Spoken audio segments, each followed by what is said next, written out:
Welcome to the podcast, everyone. Tonight I want to welcome Roger Tolces, and he's a private investigator, owner of Advanced Electronic Security Company, and supporter of the targeted individual community, even appearing on shows like George Norrie's Coast to Coast and Art Bell's Midnight in the Desert. I also want to thank you, Roger, for coming. I guess we'll turn the floor over to you, and you can tell us a little bit about yourself, and I guess we'll go in. I'll just let you take over the call. Go ahead. Okay, well, just my background is that I got involved in doing electronic investigations back around 1972 or so, but mostly in the sense that we're involved in scanning for bugs and wiretaps. Electronic countermeasures is what it's called. That's where you scan locations to make sure that they're not bugged and that their phone lines and communications lines are not tapped. But during that period of time, back in the early 70s, I started getting targeted individuals contacting me about different kinds of harassment that was going on. And at that point, I labeled it electronic harassment. I named it back in around 1972. And it all started with one particular couple that they were having situations where there was lightning bolts going through their condo, and we tracked it back to their neighbor who was trying to buy their condominium was running a Tesla, a million-volt Tesla generator on the other side of the wall. So that was the first time I'd ever seen somebody come up with an electronic device to harass somebody else. So, at any rate, I've dealt with about 4,000 targeted individuals in the years since then. And I've done about 8 shows with Coast to Coast with George Norrie on the subject matter of electronic harassment. And one of them streams from my website, the V2K show with Marcia from New York, that deals with 3 solid hours of V2K and directed energy attacks and that information. Anybody can listen to that anytime they want to go to bugsweeps.com. You just have to go to the electronic harassment section of the website, which you get off the front page, and you can listen to that show and have anybody listen to it anytime you want. Some of the other shows are on YouTube, and you just have to dig around and find them. And also, there's one really good video of the conspiracy con that I did back in 2005 that shows our equipment picking up satellite attacks that were happening from the government that was attempting to break up that particular meeting, which was in Santa Clara in California. Anyway, other than that, I'm really open to having a general discussion about anything that you want to know about. I don't really want to sit here and give a 1-hour lecture on who knows what's important to your people, but I can tell you some of the details about microchip implants, and I can tell you details about electronic harassment, and some of the stories about the 4,000 people that I've dealt with and how we go about blocking most of these kind of problems so you can get yourself restored, and also maybe the subject matter of electrical hypersensitivity in general. So let's have a dialogue, Ella. What do you want to know? Okay, I guess one of the things, and I might have missed it earlier, what year did you first find out about targeted individuals, and when did you actually start to believe that there was something like this? I guess you had heard about electronic harassment, and someone No, I actually had never heard about it, but I had a particular case where I was called in to the people's location where they were getting lightning bolts across their ceilings. They were being electrocuted in their beds. They had all the symptoms of electronic harassment, and there's a long list that we could go through. But what we did is we staked out their location at night, and we managed to make these measurements. We had these measurements come up, and we found out that this next-door neighbor, who was a individual that was involved with physics, he was a student at UCLA, and the parents were attempting to buy this condo. They wanted to break through the wall of the condo and expand their condo. So they're trying to run these people out by making them miserable in that way. And we were able to detect the equipment. We actually found out what was going on in the apartment. We made a covert entry, and we could see that he had a million-volt Tesla generator sitting and attached to the walls there, and he was just running that at night to harass these people.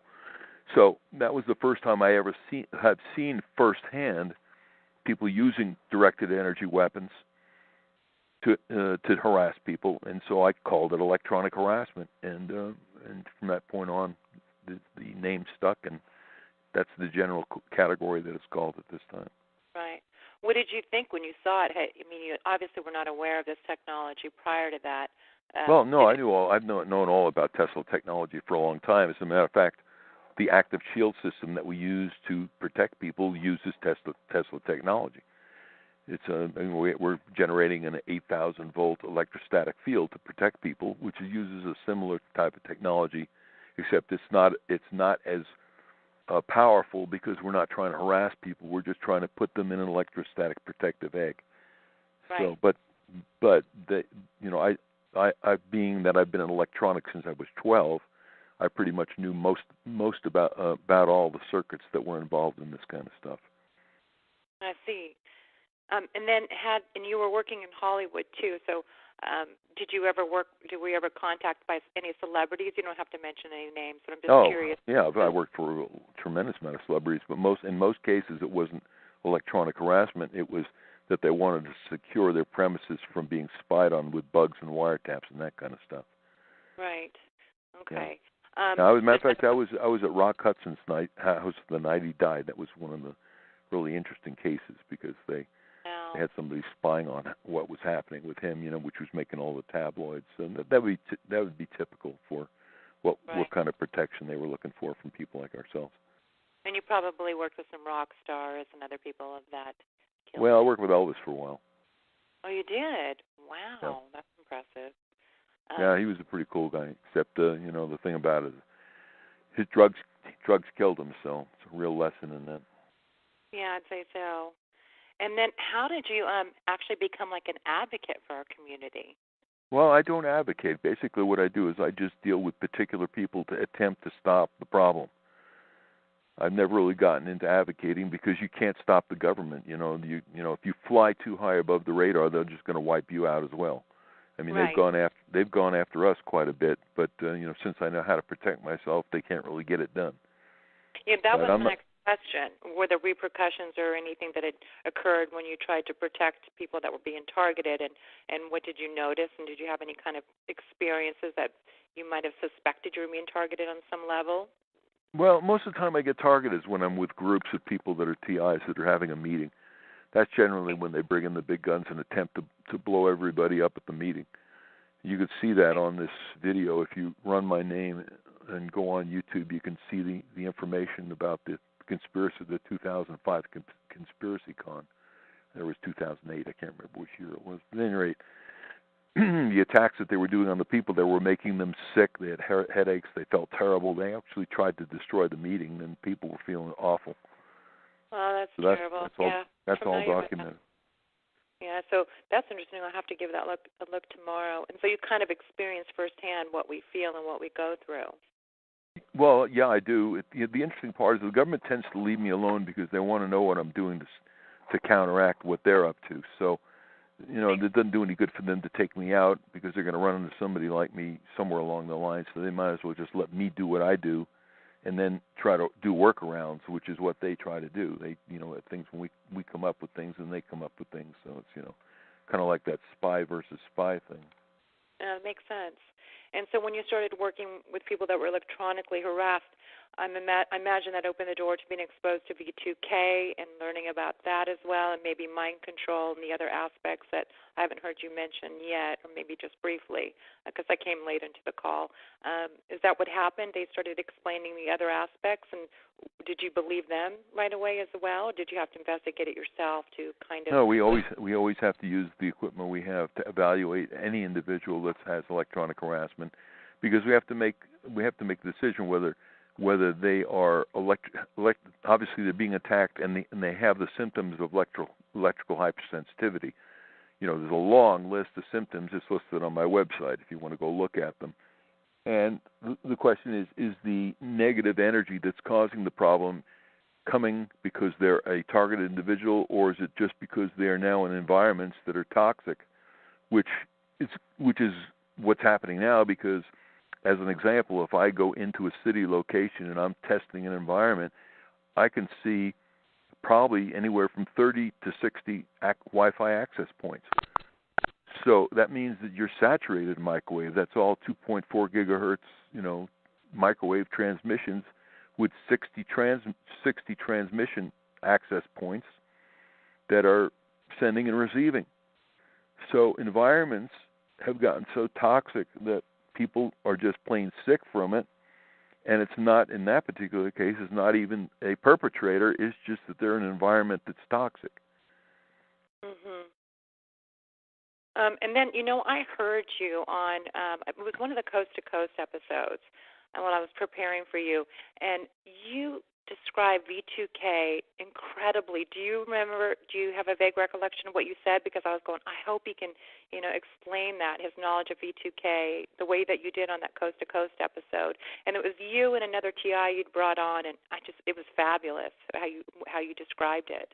Well, it was probably Michael Bell, because that's the only show that I've done with Michael somebody Bell. else. Yeah, Mike Bell, and he was an individual that he wrote a book called The Invisible Crime, and it's a good book for people to read.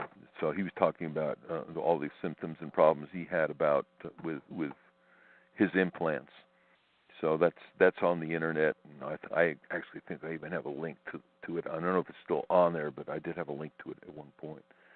So, but directed energy weapon systems are the choice of the black ops community now.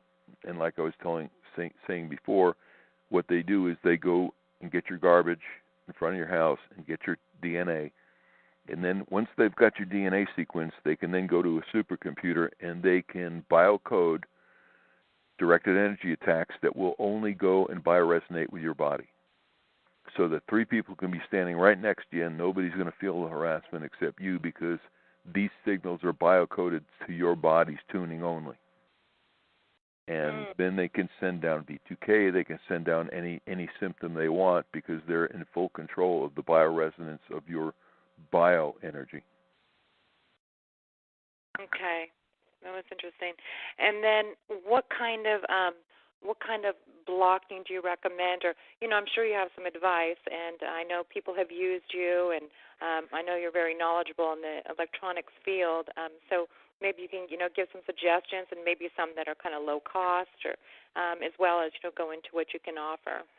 Okay, so if you want to know about the low-cost things, just email me, because I have a 3-page report about the kind of things that you can go down to Lowe's and get.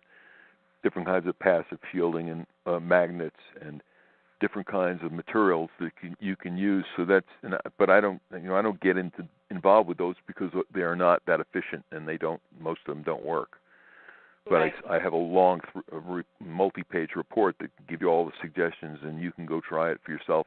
A lot of it depends on what kind of harassment you're having.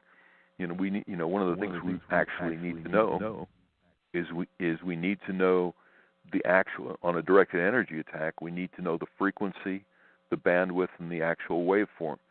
And we have in the machines, we have electronic warfare spectrum analyzers that we use to analyze people's attacks to find out specifically those specifications.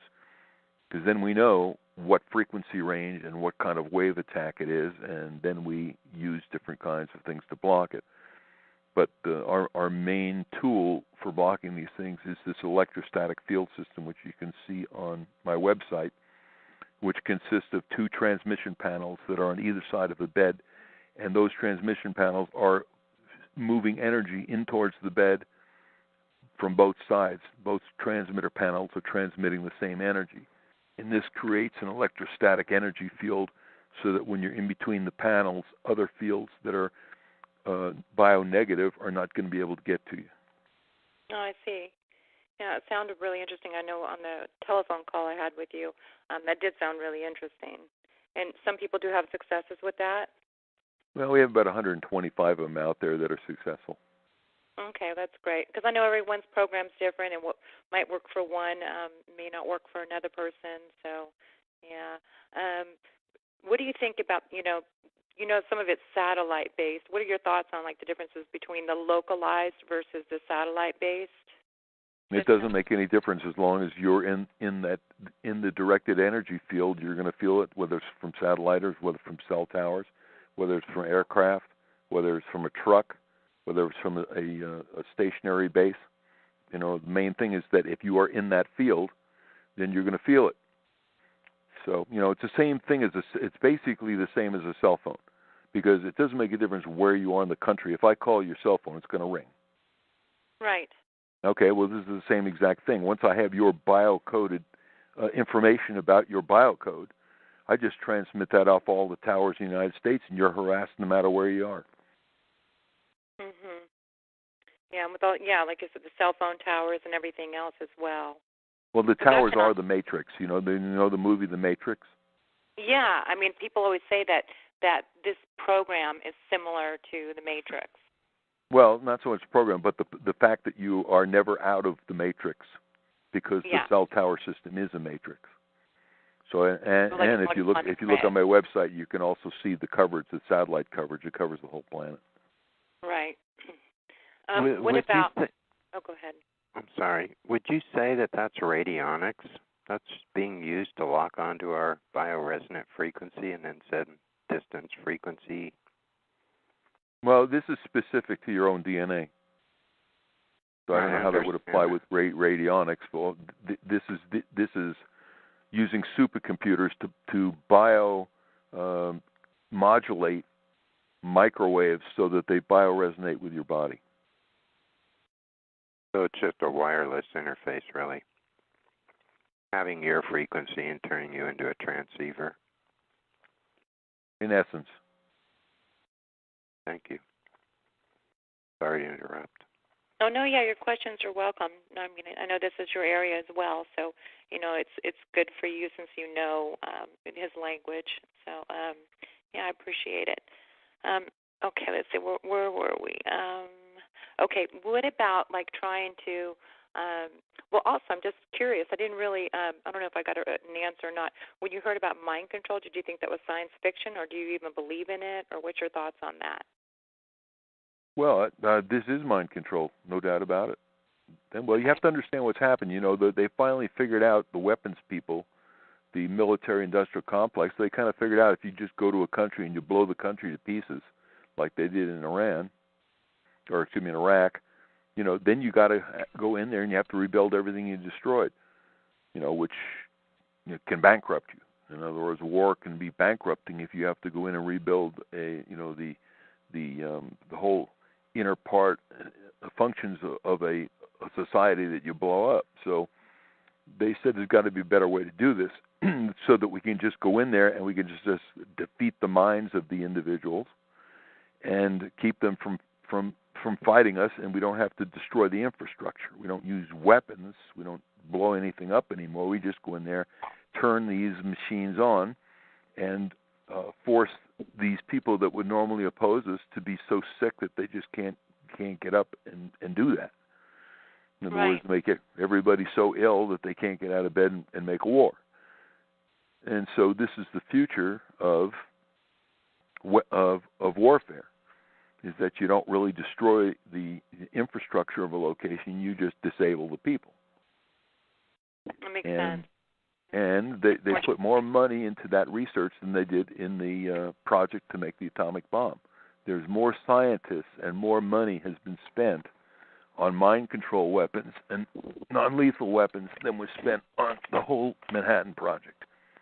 Really? Yeah. I mean, I guess that makes sense because I'm sure it's billions of dollars that has gone into this, and I've been reading about it as well. Although I was completely unaware until I was a part of the community.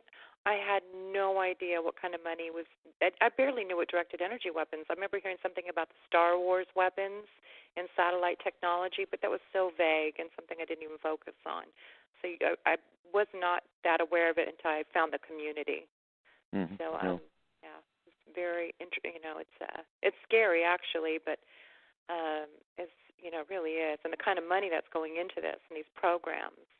Yeah, you can see the pictures of those exact weapons on my website. Okay.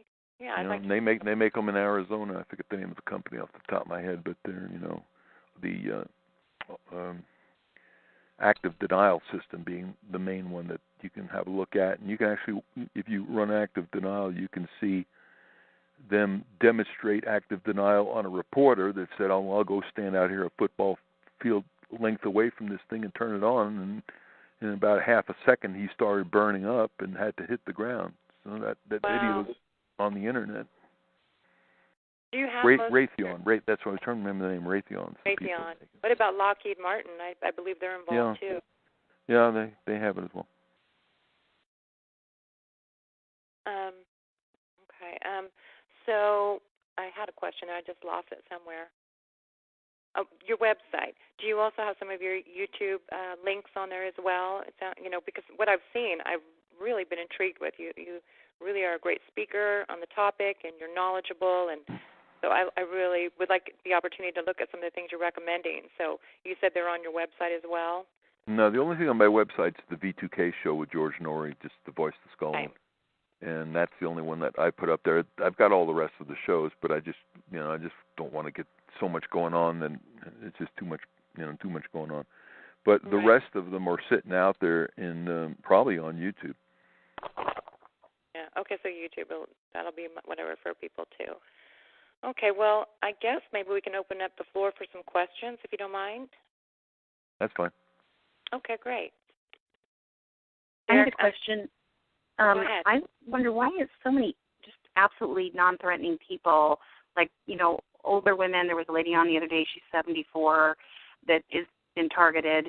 Do you think this has spread to the public, that somehow the public, and it seems like the people that stalk me with their phones, they seem like, younger people. They don't seem like military types. Can you comment that could this have just gotten out into the public? Okay, so most people that make it into the program, so what the program is that under Title 50, Chapter 32, Section 1520, this is an interesting story because about 15 years ago, I had somebody come to me and they quoted this law in the section that I was just telling you about. Basically what it said is that the military and the military subcontractors can do bioweapons experiments on the general population with 15 or 30 days notice to anybody in authority. That was this original law that was on there that made everybody in America lab rats for bioweapons experiments. So I went to Senator Barbara Boxer and I showed her the law. I said, why would you people that we send to Washington to take care of us and protect us, why would you pass a law that makes us lab rats for the military? So she looked at it. She said, "Well, I have no idea what this is. This is amazing." So she wrote a letter to the Department of Defense on my behalf, asking them, "What is this law? Why are you people doing bioweapons experiments on the citizens?" So the letter that came back from the Department of Defense was, "Oh, well, we don't do that. That's just some old law, and we would never think about doing that. Everybody that we're experimenting on is volunteering." So about 6 months later, I'm looking the law up, and it says on the internet that the law has been repealed. So I said to myself, "Wow, we really did something. We got this law out."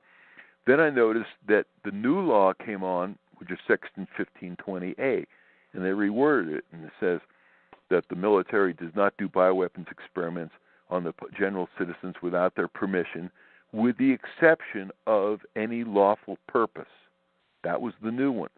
Then they took the non-lethal weapons project away from the military, and they put it under the power of the Attorney General, so that now they were doing research in to be able to control people that are rioting. That was their excuse.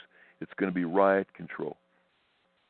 But once again, you're talking about the military complex making mind control weapons, and the way normal citizens get involved in it is you piss the government off by doing something.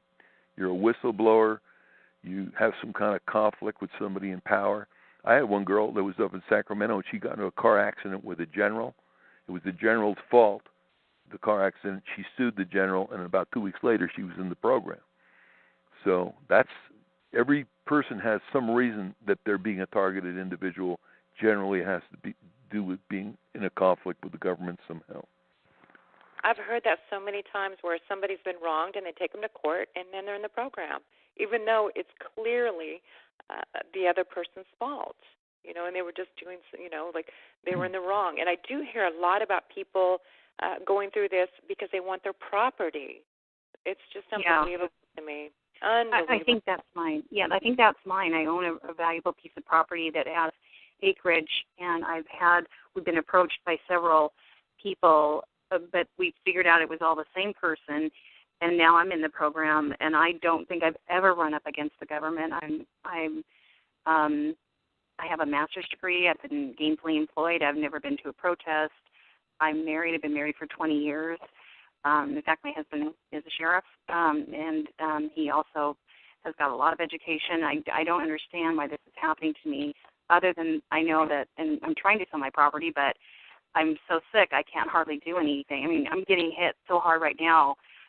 It's like it's almost hitting me like I have to, I'm almost passing out just being on this call, and I know it's because they don't want me to get information. But What state are you in? Washington. I'm pretty close to you. Okay. You're in Idaho, right? Yep, I am at this time. I was going to tell you on your website, too, it's Bug Sweeps with an S. It's in the plural, more than one. Bug Sweeps.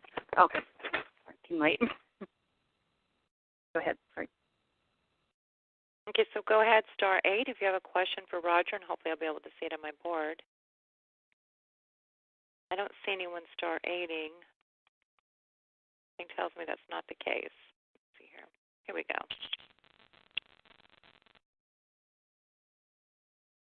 Okay, California, I'm coming to you. Hi, Ella. Hi, California. Christy. Hi, Ella. It's Christy. The lady that was just speaking had said that her husband was a sheriff. It appears the gang stalking that I'm getting is police, and I'm just wondering. That just seems kind of odd. I'm wondering if he knows anything about the program, being that he's a sheriff. In my county that I live in, Thurston County, they don't do any programs with the government. They don't take equipment. And he is an absolute Boy Scout. I mean, he didn't. I think he really doesn't understand it. For the longest time, I've been on this for 4 years. He didn't believe me for the majority of that time. Like, he just recently started to believe me when I found your group, and I started showing him the stuff that I was getting. And then finally, just like within the last year, he's finally starting to think, okay, maybe this could be possible. So that's how far out of the realm. But I do know in other parts of the country, especially down south, like in Louisiana, where they need money and they've had relationships with close relationships with the federal government, it seems to be those groups. But it's all very under covert. I mean, nobody talks about it, and we get all kinds of things in the mail from, like, all the sheriffs. We have, like, a big, grouping that, so I would hear about it in one of those because they talk a lot about new weaponry and stuff like that, and I've never seen anything posted about it, so it's kept very covert by those same groups. Wow, that is so interesting. Wow. Okay, thank you. Okay, I'll go ahead and I will mute you back up.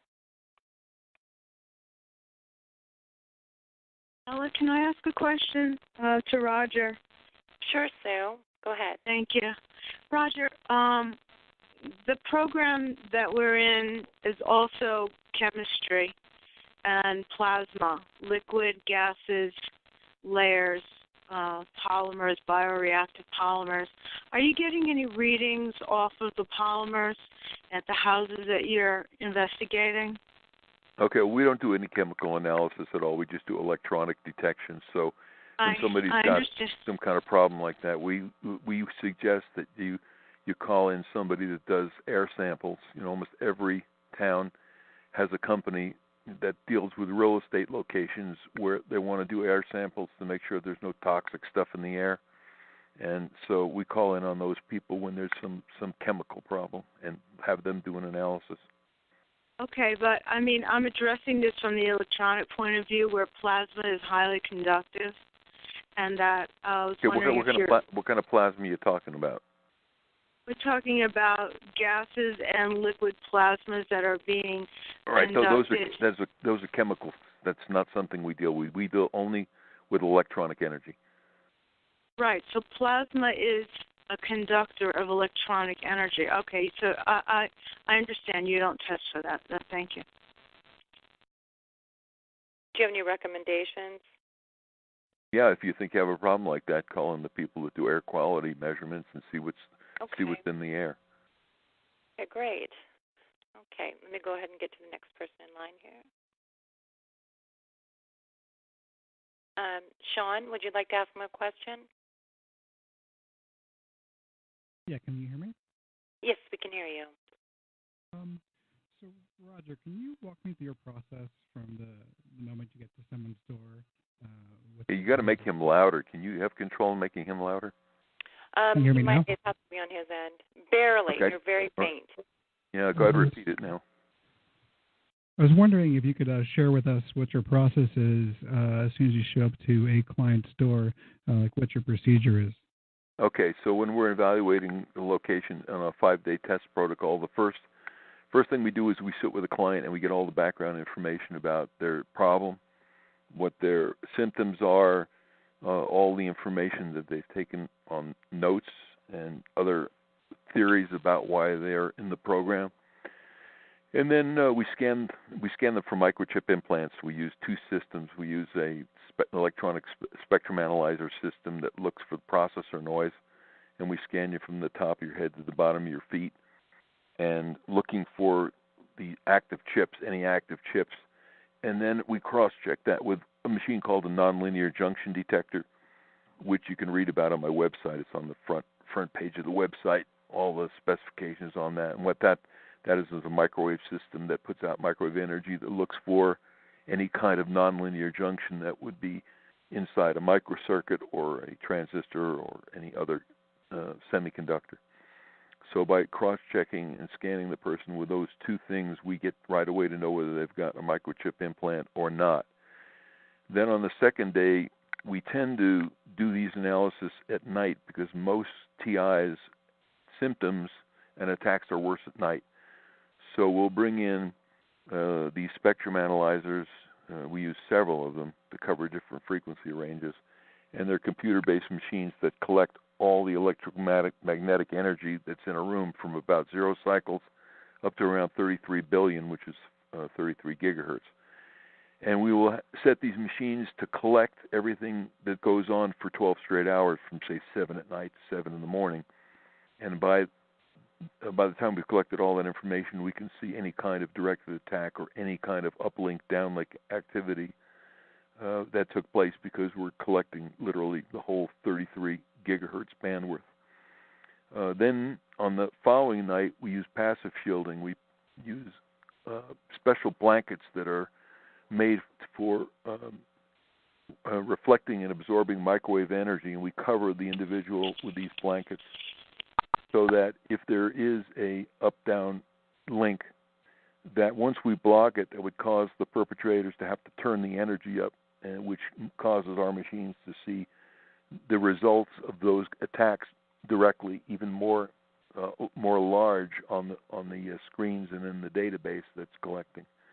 And then on the on the fourth night, we put up the active shield, which you can see on the website, which uses active electromagnetic energy to protect the individual, and we put that up, and then we making those measures to see if that's going to even change the attack as far as the nature of the attack and the intensity of the attack.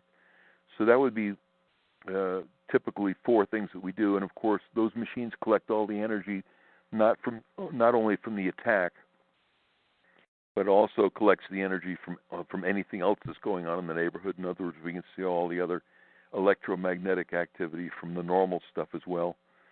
And then we use special filter systems on the wall electricity to see what's riding on the wall power as well, to see what level of dirty electricity that we have on there, which also can cause people stress and further problems. So that's in general what we do over a 4 to 5 day testing period. So I have some more specific questions. You mentioned that you scan the person for chips, and you go on usually at night. So are you saying these chips emit power? And if so, where does that power come from? Well, first of all, any kind of chip that operates, if it's intelligent, it has to have a processor. So what this system is looking for the processing noise, the actual noise that the chip makes. So and that's an electromagnetic field that you're looking at. So these kind of chips, some of them have batteries that tend to recharge, and some of them work off muscle energy. Okay. And as a follow-up, you said that you had oscilloscopes that you used to scan the entire frequency from 0 hertz to 33 gigahertz. Now, do you happen to know what the spectrum allocations are for these weapons? They can be anywhere, but they generally are not anywhere where normal frequencies exist. In other words, if you look at the electromagnetic spectrum, most of the electromagnetic spectrum is allocated by the FCC so that you've got broadcast, you've got cells, you've got communication bands for emergencies, you've got broadcast frequencies for radio, you've got allocations for all kinds of different things. So you're going to find most of the harassment coming through on non-allocated frequencies so that it doesn't collide with stuff that's there and cause problems. So you have to look at those areas that list as satellite communication or research frequencies or even the ham bands. So they always are popping up in places where they're not interfering with anything else. So, Roger, I work over at Penn State University, and we have the Joint Non-Lethal Weapons Lab here.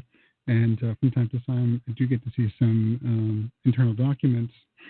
And they, from what I can gather, they use spread spectrum technology, which means that it's not one consistent EMF source, right? It's not just 2.4. It's not, say, 850 megahertz.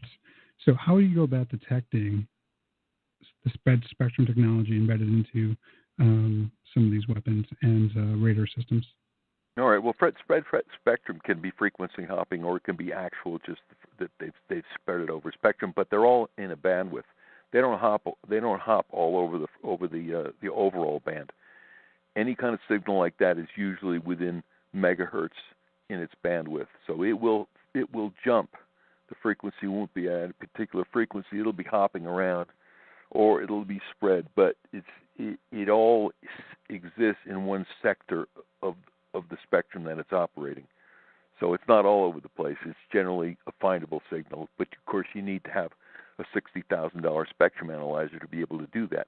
My spectrum analyzer has memory in it, so even if your signal's hopping, it's retracing and putting in memory all the hops. So even though you can't see it with the naked eye, once you ask the computer to compile all the hops that it looks at, then you can actually just see the signal. But the way we block this stuff, once again, is by biosaturating the body with electrostatic energy, so it really doesn't make a difference what frequency is coming at your body. Your body's saturated with bioharmonious energy, and therefore it doesn't respond to these kind of signals that are attempting to be bioactive. I don't know if you follow that or not. I do. So, and then in terms of your equipment, you said that you use several spectrum analyzer oscilloscopes to measure the various frequency ranges. What kind of antenna do you use for the really low frequencies? I'm talking below, say, 300 hertz. Well, first of all, if you're down at those levels, you're in infrasound. You're actually in vibration. You have to remember that if you're going to transmit energy, you have to have an antenna of a similar bandwidth. So, if you're talking about something that's super low, your antenna would be several miles long.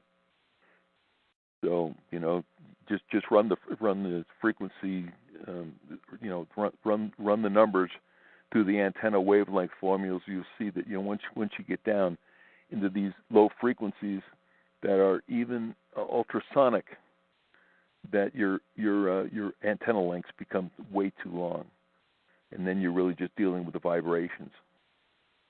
And then you need an infrasound detector. So, do you have an antenna capable of picking? So you don't have an antenna capable of picking up those frequencies then? Because you don't have an antenna. 10,000 miles long? There's several devices that are infrasound detectors, and if you want to send me an email, I'll send you the data sheets on them. So we're not talking about sound. We're talking about EMF, right? There's a difference. Oh well, the thing about it is most of the time, you're not going to get that as an electromagnetic field because there's no antennas big enough to do that. Right. I see. So you're essentially using reflectance of EMF to pick up the acoustics off materials. If you're extremely low frequency, you're basically in the range of sound or below. Okay. And usually we perceive that as vibration. Interesting. But if you want to send me an email, just ask about infrasound detection. I'll send you the data sheets. You can look at it. Sure. I'll send you an email. Thanks, Roger. Yeah. And then in the chat room, a friend of mine, she was in the chat room, she wanted me to ask you, why do people respond the way they do when they hear about the directed energy weapons? She says, and I believe this too, people have such disbelief that they even exist and that this could be happening to us. Yeah. Have you ever watched the Matrix movie? Yes, we have. I have, yes. Okay, so there's your answer right there. Listen to what Morpheus tells him about the people that are in the Matrix, believing what they, holding on to their normality, not wanting to do anything to upset anybody. Right. The sheeple, the sheep yes. people. Yes. Okay, so. Matter of fact, I just got a great email from somebody. They sent me all the quotations from the Matrix, all the really important lines that Morpheus was saying, and it's really pretty applicable. But I don't know. It's interesting to note that we have this little rebellion going with Trump. I think that's kind of interesting. A lot of the sheeple didn't decide to go with the other programs. So maybe we got some rebels. That's for sure. Okay, let me go ahead and we'll get to the next caller here. Ella, just one more quick question. Sure, go ahead. Roger, so I presume you've encountered plenty of equipment. You've recovered it, like surveillance bugs and chips and so forth. Do you have like a portfolio or catalog of, say, pictures of these items that you can show your possible future clientele? No, I don't. I get all kinds of people trying to contact me. I have no clue who they are, so we don't hand over materials to anybody. We stay way under the radar. Although, if you want to know about chip implant discoveries, there's one really good paper that was done several years ago, and I forget the guy's name. It's slipping my mind at the moment. But at any rate, I've got that paper, and it's a PDF, and it's got a lot of pictures of implants, if that's what you want to know about. Well, just generally, like say audio bugs. What am I looking for? What size and? Audio bugs. I have about 300 pages of audio bugs on the website. Just go to bugsweeps.com. There's a button on there says more TSCM information, and in that is every article that's ever been written about electronic bugging since 1945. So there's probably 300 pages of pictures of bugs on there. Got it. Thanks, Roger.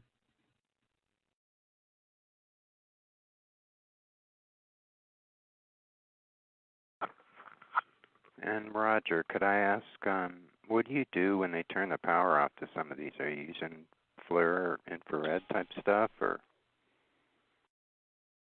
Okay, who's turning off what power?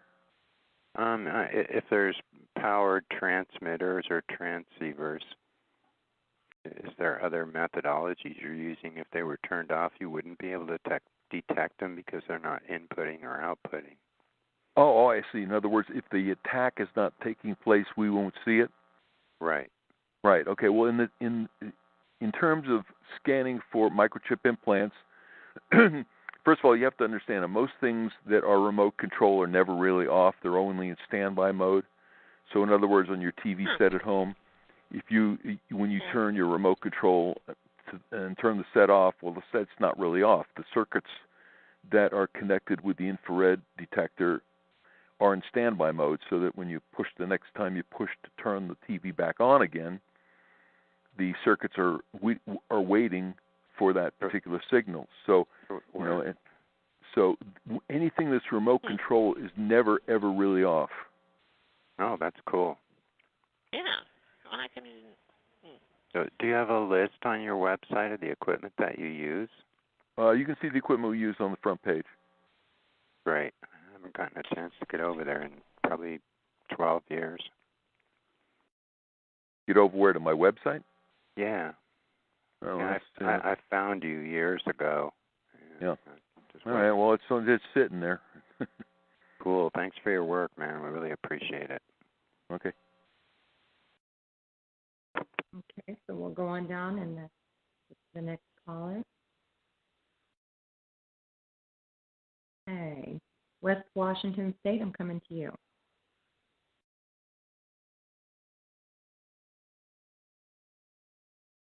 Me?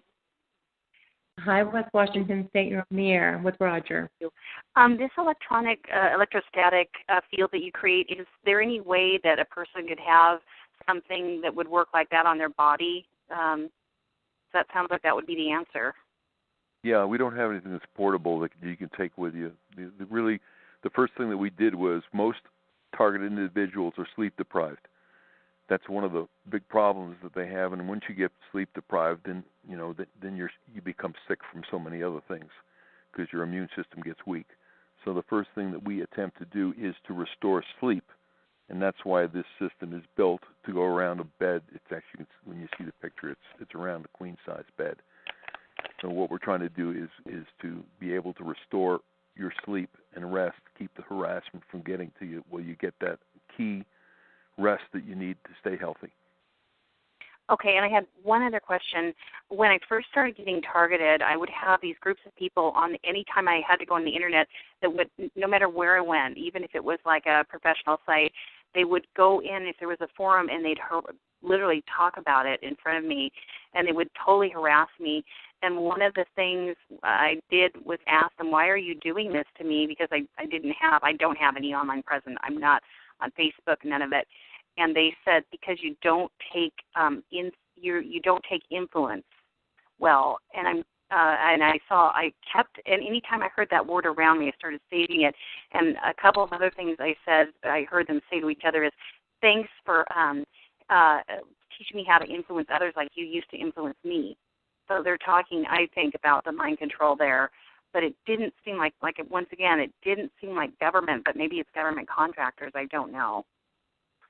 Yeah, I don't know. I'd have to know a lot more about the specifics before I could tell you what I think. It's not enough information. Okay. That's all. Thanks. Thanks for letting me talk. Okay, so I'm going to go to another caller.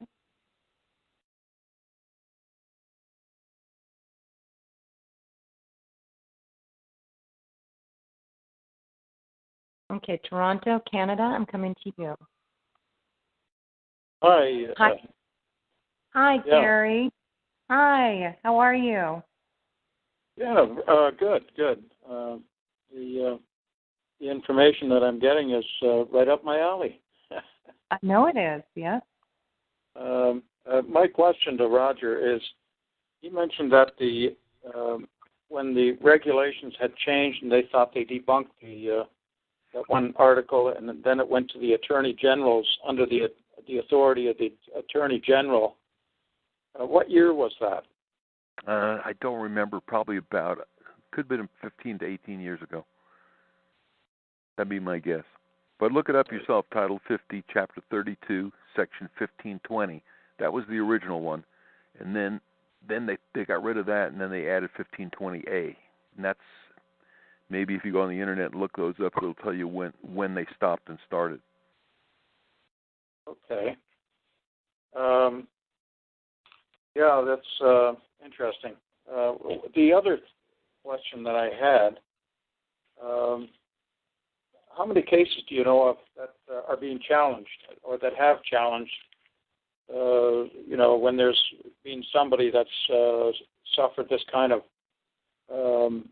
targeting, etc., and has revealed it? How many cases have actually succeeded? None that I know of. Almost all the cases against the government entities are dismissed under national security. Yeah. Well, I take exception to it because I still, I guess, to my end of days, I'd want to see justice done. I was in 2005.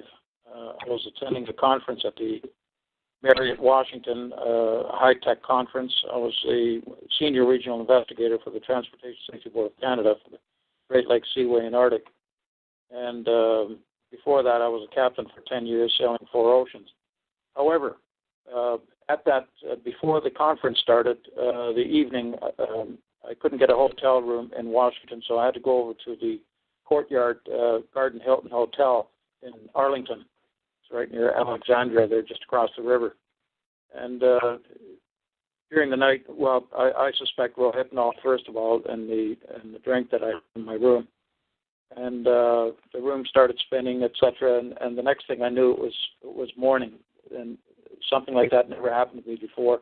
Subsequently, over the years, a microchip had been taken out of my ear, and it's registered to Advanced Bionics out of California. It's patent number 6205361, and it's a microchip that's not your typical RFID. This, if a surgeon looked at it right away, they'd probably think at first that it was some calciferous growth or chondritis or something else. But it's made of silicone. It looks very fleshy resemblance, and it's introduced into the soft tissue of anywhere in the body with a syringe. And I've got X-rays of it. I had the transceiver. It was a tiny metallic filament, probably chromium, copper, titanium, whatever. And it was hermetically sealed in a protein-based substance, so the body's immune system wouldn't reject it. And it subsequently, I found out it has a carrier base frequency of 200 megahertz, and has a range of about 23 miles or 37 kilometers. And I'm just, I don't really care all the information that they glean from it and whatever else like that. But if they had just microchipped me, that would have been fine. But the bastards took it upon themselves to stick needles into my knee to cripple me, and subsequently there's 26 nerve endings from 26 muscles that end up on the knee, on my left knee, and I'd say about 11 or 12 of them were kiboshed with a strong acid or a base that they injected. Subsequently, I found out that the needles crossed beneath the epidermis, and there's no insect or scorpion in the world that can actually cross its fangs and from the entry point and do exactly that. So that has to be needles. And subsequently, with side scan laser imaging, it was determined that these needles crossed beneath the epidermis. So whoever did it, it came in from 2 different angles. And it caused me a lot of pain over the years. So I think the pain, more than anything, over the years, which I still have when I walk with a gait and I have to walk with a limp, keeps reminding me every day of the criminal action that was taken against myself. In my work career, I have high commendations for my work in the marine side of things. I've invented things. I did an ocean salvage rescue in 1984, saved the lives of 13 or 14 Americans, including scientists and crew, from Woods Hole, Rhode Island, in a ship at the tail end of a hurricane. I guess these people that did this to me never thought about who they did it to, and I guess they don't discriminate. These people must be comatose to any kind of personal healing. Okay. Sorry, guys. Sorry about that. We do have a little bit of perpetrators who come on the line for obvious reasons. So I'm going to try and locate it. Yeah. Anyway, so they don't necessarily check out. Anybody can be a target, I suppose, under their curriculum, and they're criminals. They don't have a moral compass. They're totally unconscionable, and these people should be in jail. Yeah. Well, that's your government at work. You have to understand that there's these dark forces. I don't care if you look back on Project Paperclip, that's where these people came from. The perpetrators should be in jail, maybe for the rest of their lives, because who knows how many people they subliminally killed. If you might as well call it murder. If you start the process to kill a person over a period of 2 years by harassment or anything else like that, This is bloody murder. These people should be rounded up and put into jails. Yeah, we agree. I agree with you. And that is the reason why I'm continuing on. I'm on my third lawyer. My first case was dismissed, and it didn't have enough of the legal pressure. Maybe because I didn't have enough of a $60,000 or $80,000 deposit that I could put into the hands of a lawyer to get the real process started. Well, so, evidence is critical. You need evidence. That's one of the reasons. I have the evidence. I have the microchip and safekeeping. And as a matter of fact, what you described in the cover-up process is so alarmingly obnoxious. It just makes you cringe. I was at an HPARB meeting. That's the Health Professional Appeals Review Board of the chief psychiatrist that tried to label me delusional because I believed I was microchipped until I actually had the evidence with me. And this happened in Toronto on about August the 15th of 2014, 15 at 151 Bloor Street on the 10th floor. There's a panel there sitting, and I'm facing the panel with my legal agent. And beside me is the director of Mental Health Canada, and with the Crown assisting him because they're in the defensive mode. And we started at 10 o'clock in the morning. At 2:15 in the afternoon, the agent pulled out the vial with the microchip, with all the documentation on it, with all the specs indicating that it was silicone-based, and said, I'd like to show this to the panel and have the panel examine it with their own examiners, etc.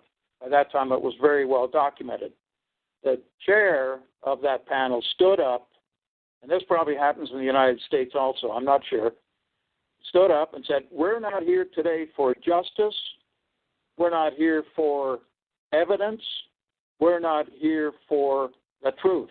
We are here today for your claim against this doctor, for the reasonableness and the adequacy of your claim against him. So they're skirting the issue with procedure or something else that was totally irrelevant and negates, first of all, their argument, and it shows how deeply these people, I could see the guy was red-faced. And the panels, they were looking at each other like, wondering what they had no expectation that I was going to have this kind of information available. And I do. All right, well, this is the same thing that I'm telling you. They in the United States, you just dismiss it under national security. So I don't know. We've kind of covered it. You want to move on in subject matter? Well, I'll tell you, if it gets to the point where people want to start really doing something about it, then action is going to be taken against those people, and it should be. It should be. Do you agree? I'm not disagreeing with you. I agree with you, but just the thing about it is every time I've seen one of these, they just go into that same mode of burying it as fast as possible, and that's the MO. Well, collateral damage victims. In I think you had, who's the senator from Virginia there or Kentucky? Can't think of his name right now. He was very good at moving forward in the direction. And so was the chief, one of the chief justices. I think her name was. All right. Well, I want to get away from the politics. Any other questions that are about the technical side of this thing? Because I stay away from the political part.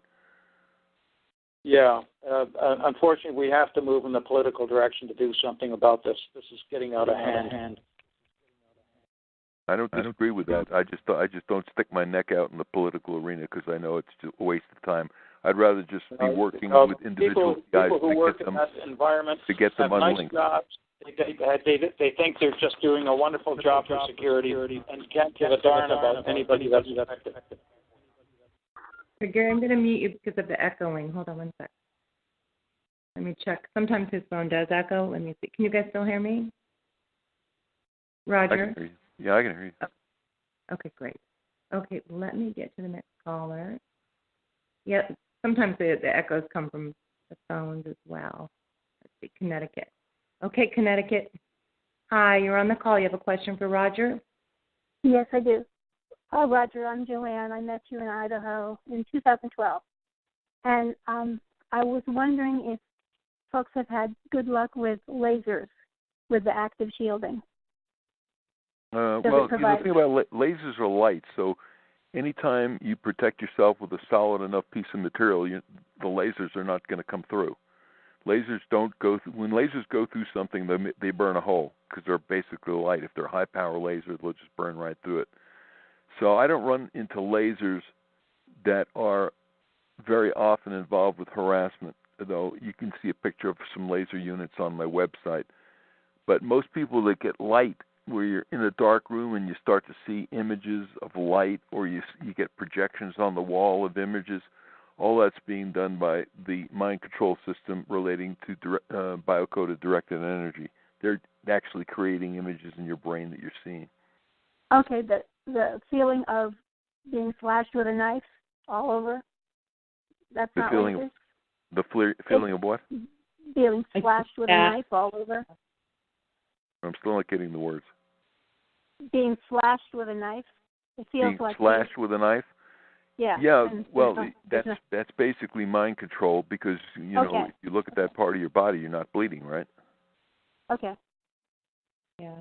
Okay. They're making cut marks on other things on the aluminum shield, and they're getting through 100 layers of aluminum foil. Okay, was there burn marks on the aluminum foil? There are circular marks that look like the outer layer was melted. Oh, okay. Well, I would have to see that. Did you take photographs of that? I can, yes, I have, and I also have acoustic bullets. A lot of those are on the aluminum foil. You pick up a lot of traces. Keep in mind, if the foil is protecting inside the house, in order for that laser to get through and into a room, unless you're talking about that the aluminum was on the windows, was it on the windows? No, sir. Okay, because then it would be directly facing the outside, in which case I could see how a laser would do that. But if the rest of the room is sealed, you know, basically the laser is light, and as long as you're blocking light, it's not getting through unless it's going to burn holes in your walls. Okay. That's good to know. That's good to know. Okay. So with active shielding, are there any weapons that you know for sure won't give safety with the active shielding? Not as long as they're electromagnetic. Okay. The active shield seems to block everything that's electromagnetic.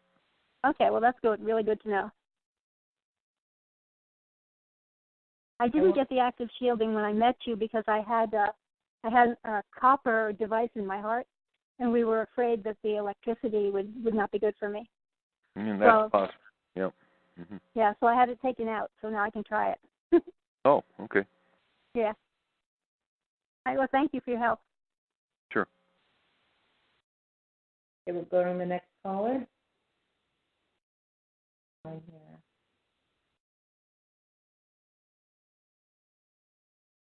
Okay, South Alabama, I'm coming to you.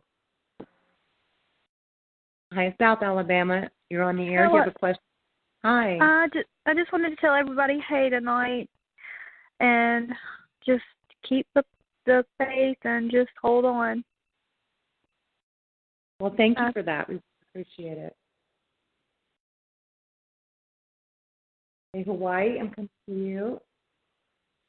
Yes. Hi. Hi. Can you hear me? Yes, we can hear you. Okay. I just have a question. I need the website for Roger and also how I can get the active shielding. Okay, so my website is Bug Sweeps because we're originally in the business of sweeping for electronic bugs, you know, surveillance devices. So the website is bugsweeps.com, bugsweeps.com, because we were bug sweeping. Yeah. And then once you get on the main page, there's a box in about the middle that says electronic harassment. Click on that, and then you will see the active shield, and then just send me an email. My email's at the bottom of every page, and I'll give you more details on it. Okay, and I'm being right now really harassed, like totally. There's buzzing all over my house all the time. And I don't know if they came into my house and implanted stuff in the walls, but it's totally, I mean, they're coming down on me really heavy now. I don't know what to do. It's more than usual. Well, you're in Hawaii, right? Yes. All right. There's nobody over there that I know that can actually make some measurements over there. So, does the problem follow you no matter where you go? Yes. Okay. All right. So then you could come to us for testing if you wanted to find out what's attacking you. Because a lot of times, most people that have electronic harassment, it travels no matter where you go, and people that try to move away from a location where they have the problem to a new location, after a period of time, the problems start there as well. So it's pretty hard to move away from this stuff. Well, I'm thinking they implanted a GPS in my body, so I'm, pretty much wherever I go, they follow. Okay, well, that's possible as well, and we can scan you for that. We have the implant scanning equipment. And where do I go to? You would either go to my Salt Lake City office in Utah, or you will go to the California office, depending where I am. Okay. And how much are your services? It depends. If you go for the full 5 days test protocol, it's about $2,500. But we would need you for 5 solid days of testing. And during that process, we put you inside of all these different shields to see what will stop your problem. Okay. And how do I go about making an appointment for that? Just send me an email so we can set something up. My email is at the bottom of every page at bugsweeps.com. Okay. All right, we'll do. Okay. Thank you. Thank you so much. Sure. Hey, Roger, I have a question for you. So I have a pretty good frequency counter, and it's just equipped with a normal telescoping antenna. But every time I do touch it to my body, and my body's not touching any other piece of metal, I'm not in proximity to anything electrical. Even when I turn the power off, I get a solid 60 hertz measurement, which is consistent with power lines. But again, when I turn off any power sources in my vicinity, even at the breaker, I still get that reading as well as corresponding tetanus. Okay, well, keep in mind that when you cut a circuit breaker, you're only cutting one side of the 60 hertz. You know what I'm talking about? Right, yep. Okay, you're just cutting the high side, but the ground side still has 60 hertz on it, so your whole environment's still loaded with 60 hertz. You're saying that's residual from the environment? Yeah, you talk about you're touching a frequency counter. Is that what you're doing? Yeah, it's a TTI PFM 3000 maybe. Well, I don't know. I'm not familiar with the unit, but it's a digital frequency counter. Is that right? That's right. Yep. Okay, yeah, so that's what's happening. You would actually have to have the power company come out and disconnect both sides of the 60 hertz from your meter to get your whole house totally rid of 60 cycles. You follow what I'm saying? So I go out in empty fields and I take my meter with me, and I still pick up that frequency. And where? Outside your home? No, if I were to go ahead and do this and I still picked it up, would that correspond to anything you've observed in the field? No, most 60 hertz comes from your power lines, and your whole house is a web of 60 cycles because of all the wiring. I mean, I absolutely, that's absolutely correct. I mean, I pick it up certainly acoustically. I get some acoustic resonance with that frequency, but I was just surprised that my body, I guess, would act as an antenna. And it does. Yeah, your body is completely an antenna, and if you, I don't know if you ever noticed or not, but if you are listening to the radio and the reception's bad, and you go over and you hold on to the antenna, the reception comes in clear because your body is an antenna. See, the whole thing about electronic harassment is that your body is an electrical field system. You have about 4 trillion cells, and they're all little batteries, and they all interconnect with one another through miles of nerve cells. So you're basically a electromagnetic field system yourself. And that's why electronic harassment works so well, because once they know your bioresonant code, then they can broadcast stuff, and your body just picks it up specifically, whatever kind of attack they transmit. Okay. Thank you. Yeah. Okay, let's go to the next person here. I'm going to go to California. Hi, California, you're on the air. You have a question for Roger? Yeah, I've got a question. I was wondering, have you had the opportunity to work with any monarch victims and that are experiencing hypnosis, V2K? And if so, was it successful? In other words, to use hypnosis to try to stop V2K? No, using hypnosis to do any countermeasures as far as anything that we might be able to come up with or any program you were able to help me with. I feel like through hypnosis, they would have me, disarm or, other types of things like that. Have you had any success? Have you dealt with, people who do have V2K, but also through, that are experiencing hypnosis kind of through a monarch type program? Okay, so are you talking about the hypnosis being part of the harassment? Yes. Okay, no, I don't have any experience with hypnosis relating to the harassment. All the harassment that we're dealing with is electrically generated. Mm-hmm. Okay. Thank you. Sure. Okay, I'm going to go to the next person here. West Washington State, I'm going to come to you. Hi, West Washington. Hi, it's me again. Roger, some things that have worked for me, and I wondered if you could just explain why it's working.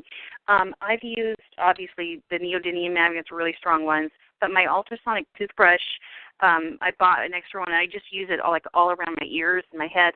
But the latest thing I found out that really gave me a lot of relief was a Silk and Glide laser hair removal, and I use it all over my body wherever I feel pain, and it was amazing. And I don't know if it's just breaking the entrainment or why are those things working for me? They do, and also tuning forks, believe it or not.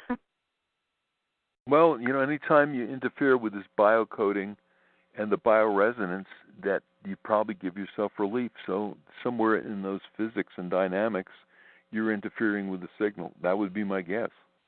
Okay, great. And then do you think there's any link to what they're using to either, gauge something? You talked about the DNA, but, the chemtrails they found, they were spraying include desiccated blood, which is I think that is a kind of DNA.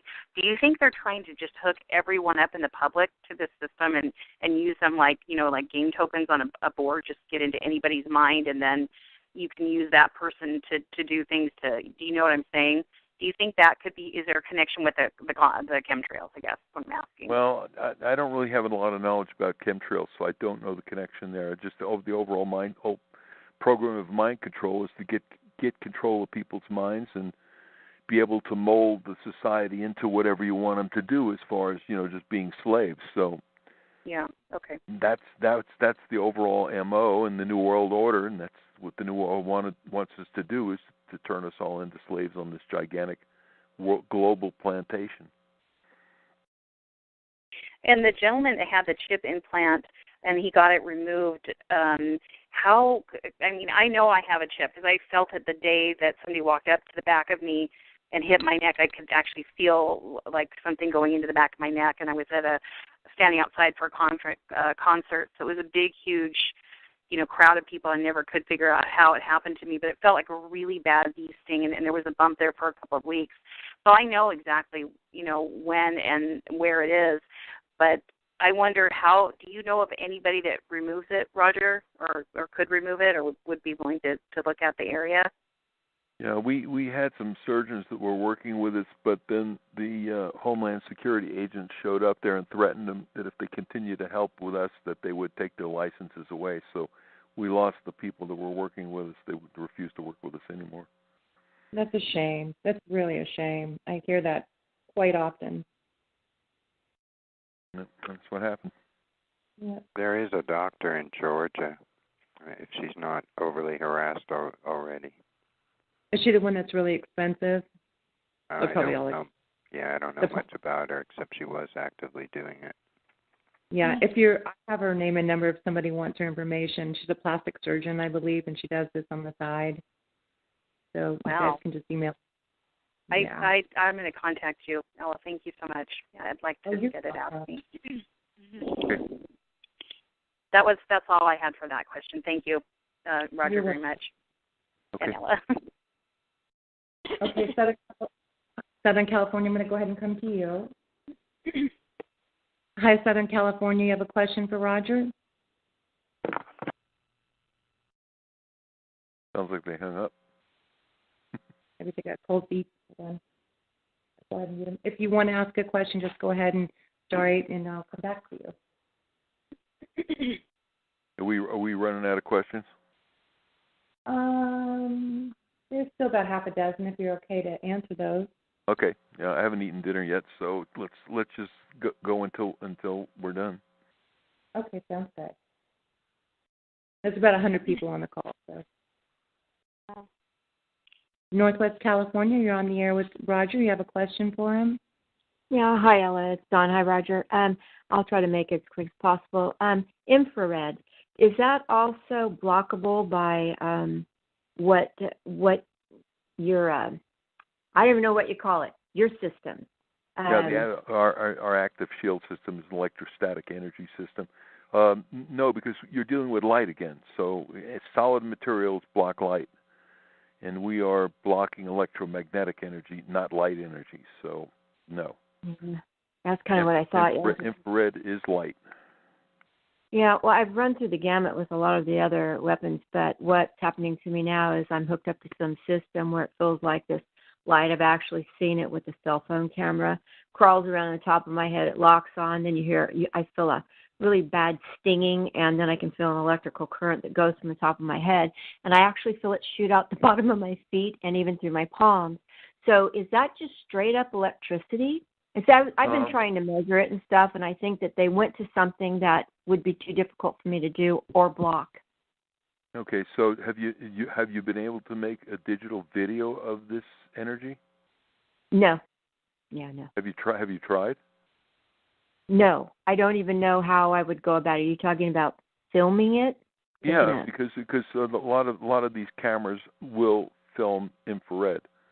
Okay, so at first I had it on my cell phone, and I was able to see it, but ever since then, I don't know if they changed the light, but now I cannot see it with a camera lens.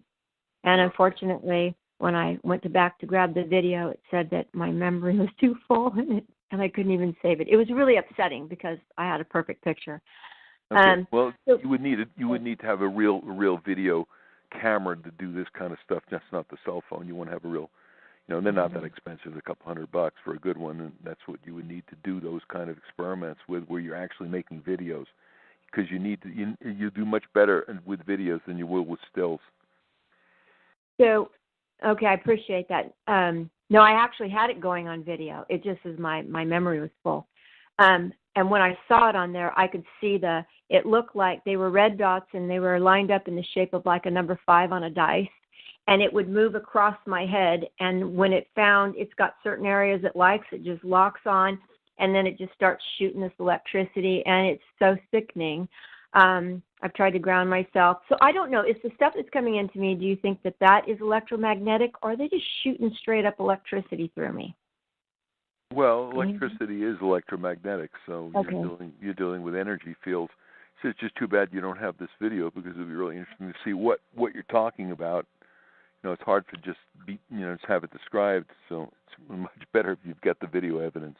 Yeah, so if it continues, that's why I recommend get yourself a tripod and a camera, and then just let the camera record these things when they happen. And okay. That's the route to go.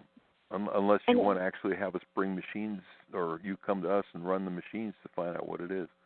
Well, and I was thinking about doing that, but I've been kind of waiting to see how long this phase will last, and this has been going on for a really long time.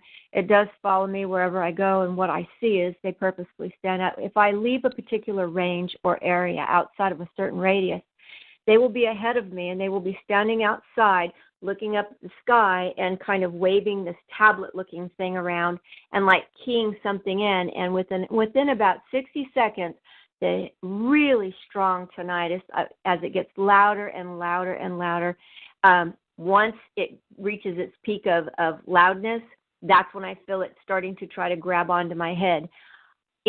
I've tried several different things to block it, and I have not been able to. The only things that have blocked it were, and don't laugh, is vibration and or having movement above my head that actually breaks up the beam. So I actually have a whirlybird hat that I'll just stick on when I get really frustrated, and it's battery operated, and it's got like a fan, a propeller that goes around. That works. Or, I have to have something on the top of my head that's shaking the top of my head. Those are the only two things that stop it. There's nothing else that blocks it from coming in and attaching to my head.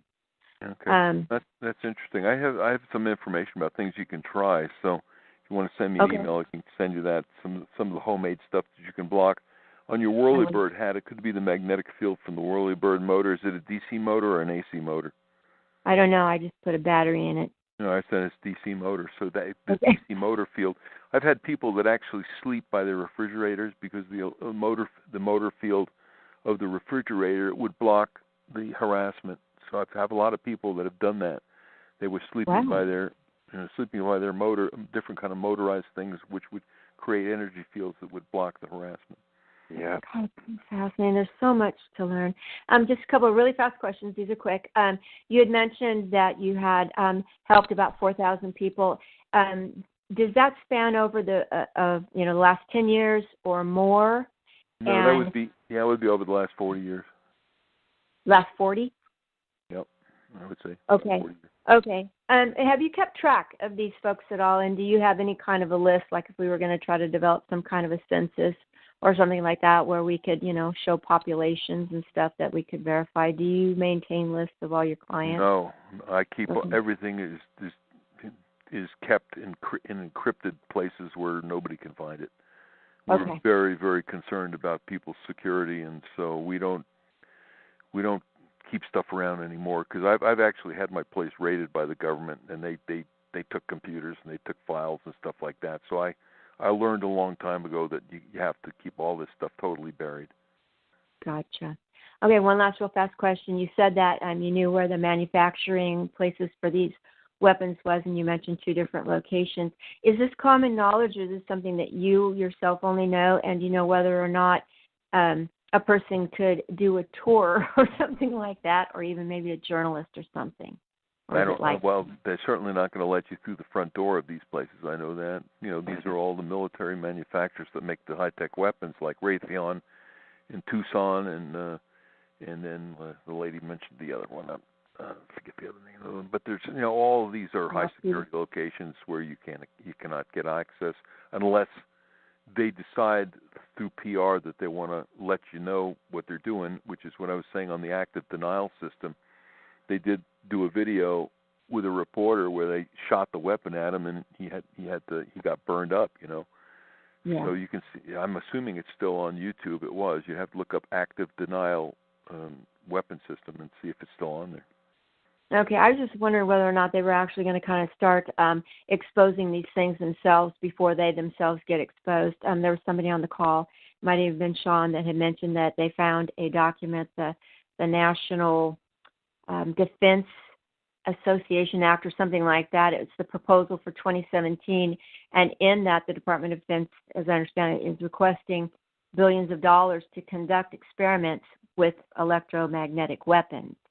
So I don't know if they're going to start maybe, sharing with the public what these are and what they're doing and make it appear like they're all on the up and up.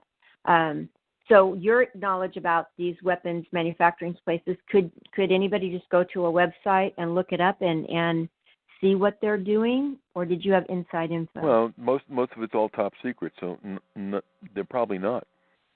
Okay. That'd be my guess. I mean, if you find out anything interesting, send me an email, let me know. But in general, they're not going to tell you too much about what they're up to, and they're certainly not going to be talking about mind control weapons, because that's a big issue relating to civil rights.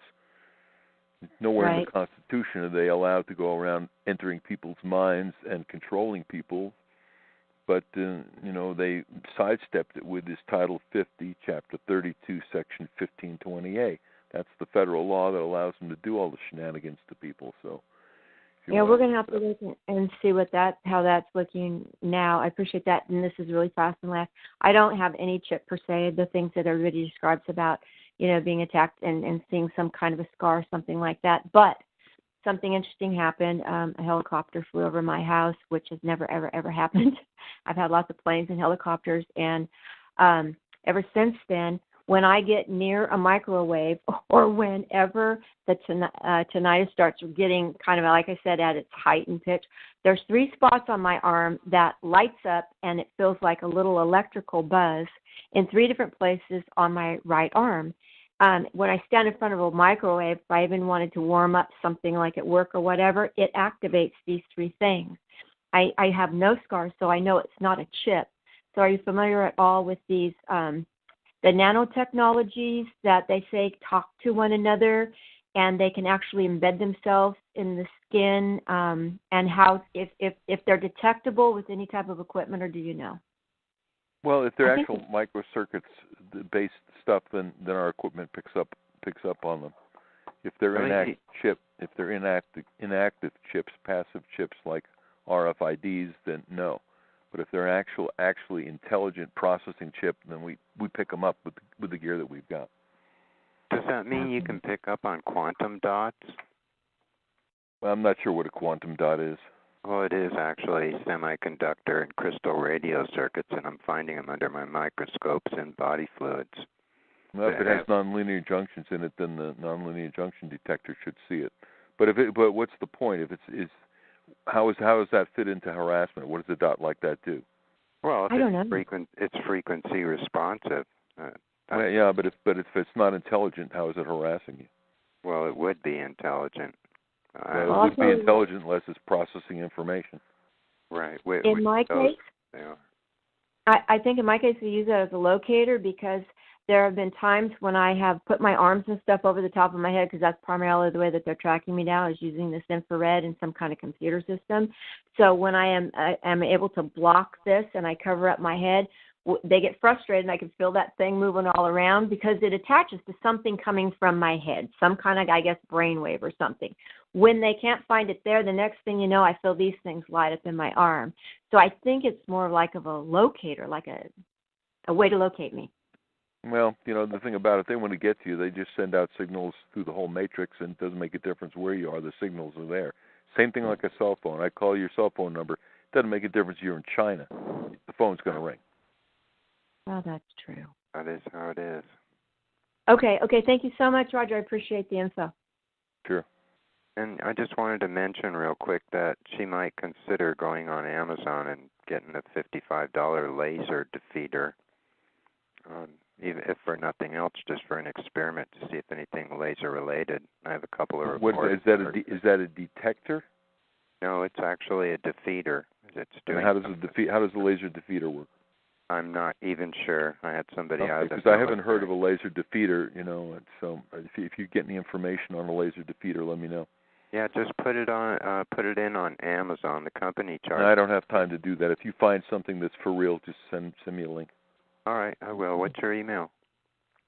It's on bugsweeps.com. The website's bugsweeps.com. Email's at the bottom of every page.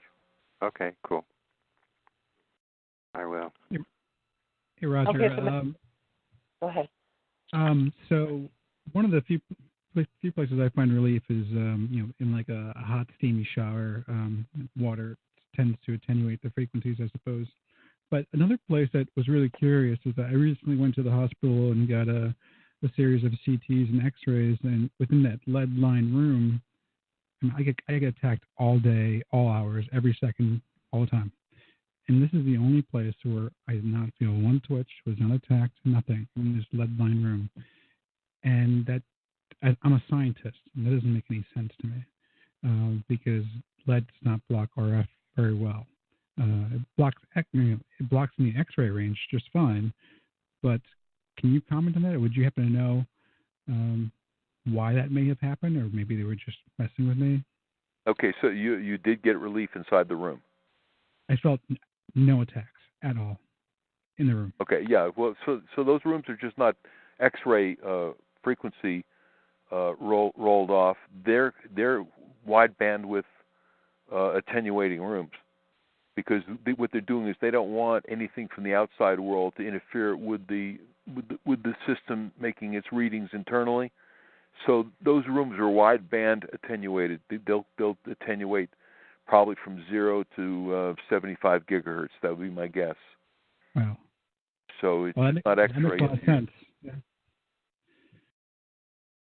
All right. So I know what I have to do. I have to go rent an X-ray room and sleep in there.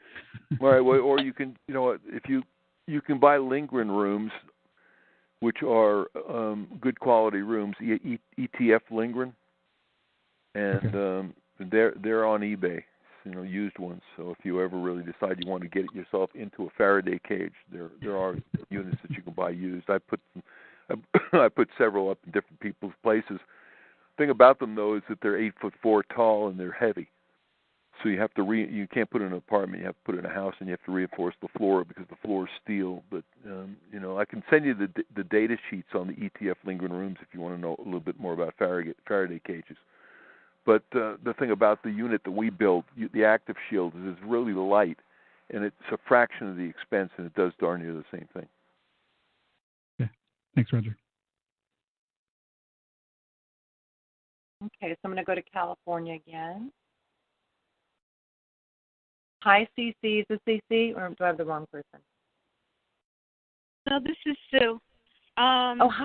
I have a comment for Mr. The captain in Toronto. Is he still on?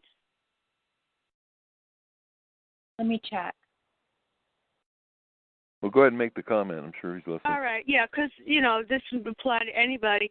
Anybody who's ever been in the military or thinks that they're being harassed by the military should check out the Spectrum Group out of Washington, D.C., because I believe that they are a giant contracting company, a multinational contracting company filled with retired military, Air Force, and Navy, and subcontracting a lot of business.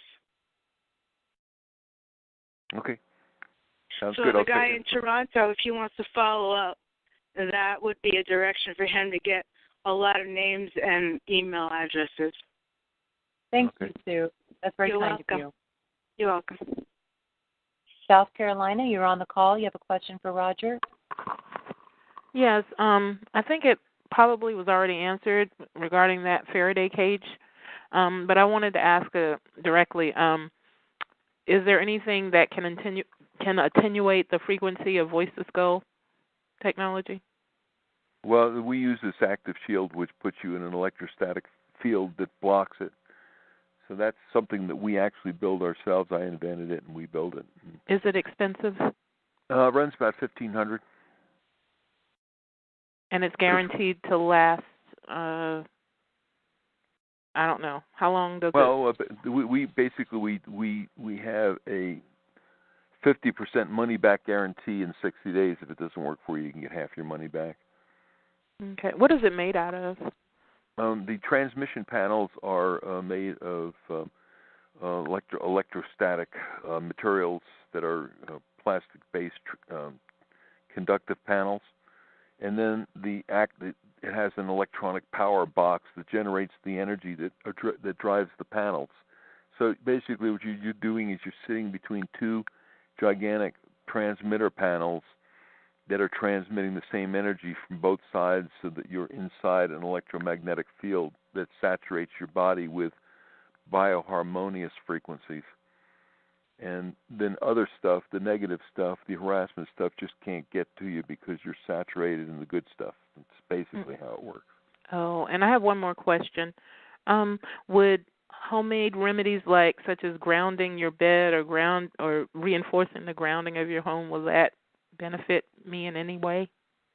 Generally not. The main thing is that you don't want to sleep on a bed that has metal in it. You don't want springs in your mattresses, because for somebody that's electrical hypersensitive or being attacked, that's like laying in a frying pan. So you want to make sure that you're on a foam mattress only, on a wood frame, as low down in the building as possible, and then you can cover yourself with some of these shielding materials that you can get from Less EMF. They're one of the companies that supply them. Okay, thank you. Okay, and I'm going to go to Southern California again. Hi, Southern California. You're on the air with Roger. You have a question? Can you hear me? Yeah, I can hear you, Linda. Okay. Hi, Ella. Hi, Roger. Hi. So I have, for my first question is, where are you located in California? Palm Springs. You are. How soon are you going to be there? I'm on the road right now dealing with clients, so probably not till January. Okay. Where are you between now and then? Salt Lake City. I'll be in the Salt Lake City area. Okay. If somebody's in the, I'm in a very serious targeting situation right now. I'm radically tortured and I'm hit with all kinds of things from just, let's say, the full spectrum of, or various spectrums of different things. If I went to your place and I got in there, the first day that I get in there, would I know if your stuff blocks it? Would you like put me in everything at one time and go backwards, or how does that work? Well, like I told the other individual who's asked me about the process, I ideally want you for 5 days. The first thing we do is we want to scan you for a microchip implant, because I want to know if you've got that or not before I put you in an energy field that could blow the implant up. Before I put you inside a static energy field, I want to make sure that you don't have an implant. So we do the implant, and then we do the spectrum testing to see if we can detect what the directed energy attack is exactly. Okay. How soon can somebody come to see you? Just you'd have to give me a call. I would say in the next 2 weeks I probably would have some time. Okay. I have I'm trying to think. My perps don't let me phone out very often to anybody other than the approved list of people. Okay. I'm under heavy surveillance and control that way. I'm trying to think. I don't know, Ella, if you have any ideas. Yeah. Well, I don't want to talk about it on this phone call anyway. Any of that really personal stuff, you have to do that with me individually, one way or another. My phone number is on the bugsweeps.com website right there. So, and also, if you might want to get yourself a burner phone. One of these inexpensive phones that you can get from Walmart where you. That's what I use now. I use that now. I change my phone every 2 weeks. It just doesn't matter very much. It seems like, yeah. Okay. Okay. All right. Thanks, Linda. I hope you're Is there anything? Let me. Oops, sorry. I'm going to finish your sentence. Go ahead, Linda. If they're using heavy heterodyning with me, which I think is ultrasound based, did you give anything that can be used to block that? Well, the active field blocks everything. It's electromagnetic. Okay. Thank you. Thanks, Linda. Okay, I'm going to head back up on the call here. Now all of a sudden it shows I have nobody, and I had about 8 people. I'm going to go back up to California. See you. Hi, California. You're on the call with Roger. Do you have a question? I do. Hi, Roger. I seem to be having things at the. Oh, I can't talk. They're messing with my head. I'm sorry. Every time my refrigerator fan goes on, my burning in my head seems to get stronger. Can you tell me what? And also my air conditioner. Yeah. Do you hear voices coming out of them? Not out of them, but I do get the voice to skull. Okay. Because a lot of people that have V2K actually hear the voices coming from the room. They don't hear the voices coming from inside their head. And so they'll hear it in air conditioners, they'll hear it in motors, they'll hear it in running water, because these sources are modulated. So it sounds to me like you have some kind of hypersensitivity to electromagnetic fields. What happens when you shut your power down at night? Do you know how to go out to the power box? Are you in an apartment or home? I'm in a home. Okay. Do you know how to go shutting all the power off in your home? Yes, I've tried it, and I get various different things. They zap me in the chest, and it burns, and in the top of my head. I think it's electricity. Sometimes it's laser, but it seems to really scramble my thoughts too. But it does get stronger when the air conditioner and the fan on the refrigerator comes on, and they make it come on all the time. In fact, when I just started talking to you about it, they clicked it on. Yeah. Well, anytime you have increased amount of energy going through the network of your home wiring, that will cause problems if you have electrical hypersensitivity. So you might, first of all, are you on a bed that has metal in it? Is there springs in your mattresses? I don't even sleep on the bed anymore. It was terrible. So I sleep on the floor. Okay. So do you cover yourself with anything that's a shielding material? I've tried, and it seems like nothing has worked, and they hit me harder. Okay. All right. So what state are you in? California. Okay. All right. Well, the next step would be for you to try the active shield to see if it blocks it, unless you wanted to come in and go through the testing so we can find out exactly what it is. If you go to other locations, do you still have the same problem if you go to a hotel? I do. Some places it doesn't seem to be as strong, but in my house it seems to be pretty bad. But if I move around, I can sometimes get away from it. But I mean, I can't. You can't run around your house 24/7. No, I know that. I was just wondering if you go out of town for a weekend, whether it follows you or not. It's less up in the hills. I have noticed that driving up into the mountains, it seems like some of it stops, but not completely.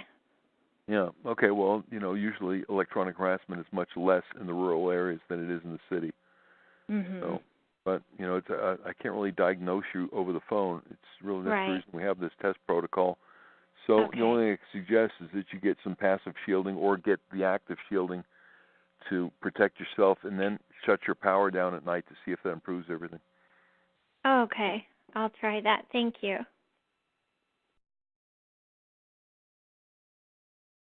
Thank you for that question. I'm going to go back down now to Northwest California. Hi, Northwest California. You're on the air with Roger. Do you have a question? Hi, it's Barbara. Hi, Roger. I don't know if I heard. I had two questions, but I want to make sure. I could have heard something wrong. Did you say if you turn your power off at night that you're still getting 60 hertz? Yeah, because there's two parts of the circuit. You've got the ground side of the circuit, and then you've got the hot side of the circuit. So when you cut the breaker, you're just cutting the 60 cycles that are on the hot side, but you're not cutting the ground side of the circuit. So 50% of the wiring still has 60 cycles on it.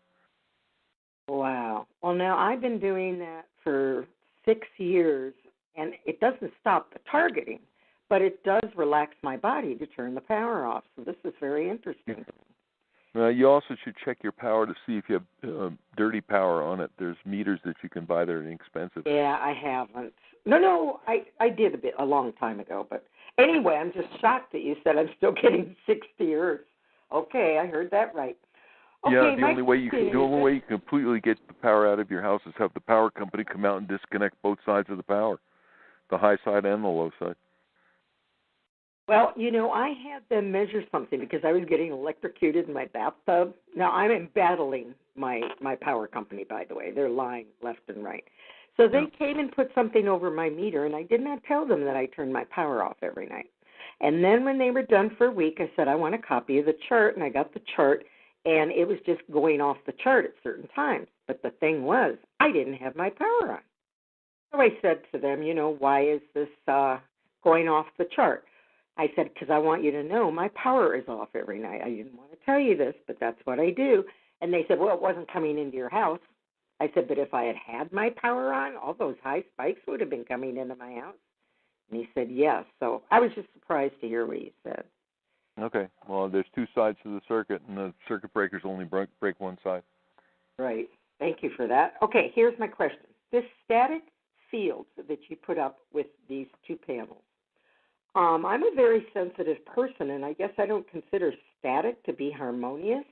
So I'm kind of curious, what is the static that you create that you are saying is bioharmonious? Well, it's basically what it is it's electrostatic energy, which is similar to the shock that you get off carpets. Right, which is unsettling to me. Okay, well, the thing about this particular way this thing generates it is it generates the voltages that are harmonious with the body, because your body voltages are negative; they're not positive. Body runs off negative energy, and most of the harassment stuff that comes to us is positive, and that's how they disrupt everything. So as long as you're in an electromagnetic field that's got the proper energy negative bias on it, then you're in harmony with the human body's voltages. You just have to think of yourself as 4 trillion little batteries, because that's basically what our cells are. They're little batteries, just like a battery in your car. Right. So you got 4 trillion of them that are working in conjunction with one another in a gigantic network.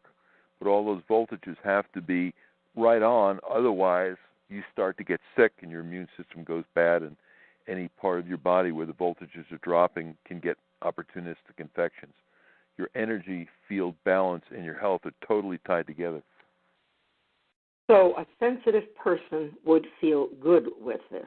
There's no way they would feel uncomfortable. No, the thing is, if you are an electrical hypersensitive individual, then you could find this field could be disruptive as well. So there's no sure way to tell unless you try it. Okay, yeah, that's what I thought. And the last one is, this could be stupid. First of all, I find it very disheartening that you say they can just go out to your trash, which of course we all put out overnight for the trash man to pick up, that they can get our DNA. So my question is there any way you can fool them from using your DNA as their little, system to find you, like, I don't know, a cat sleeping on your stomach? I mean, some other form of DNA around you to throw them off? Is that a weird question? No, there's no way that I know of. Just if you want to do the best you can, just take your trash from the bathroom and get rid of it some other way, and not in your trash outside your house. So there's no way to fool the DNA with some other DNA. Once they have the DNA, it's done. Done. Okay. Thank you. Well, just to chime in here, DNA doesn't change. However, if you do ever commit a crime and you want to cover up any blood that you might leave behind, ammonia works really, really well at denaturing the DNA, so it can't be read. Coincidentally, Windex has ammonia in it, so you can use that. So if you're worried about people getting your blood, just douse it with Windex. Well, could you take the Windex, spray it over you at night? This is a wild shot. Would it piss them off? I think you're overanalyzing their want for your DNA. I mean, they can just enter your home and pick up your comb or something. I mean, it's too hard to control what your body leaches out. So I'd say just don't even worry about it. I used to I get bloody noses every so often, and I used to be so paranoid about just tossing the piece of tissue in the garbage. I would put it in a big caustic bath that would eat it all up. But I realized it doesn't matter because it can just get my DNA. Or they probably had it for the last 20 years. I know that. I was just trying to fool the DNA system. Okay. I mean, yeah, your DNA is going to happen. It's going to change.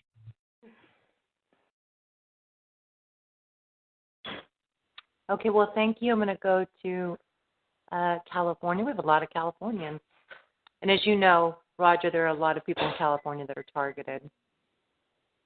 Yeah, it's one of the worst places, especially the San Francisco Bay Area and down the Silicon Valley. It's some of the worst energy I've ever seen. Really? Okay.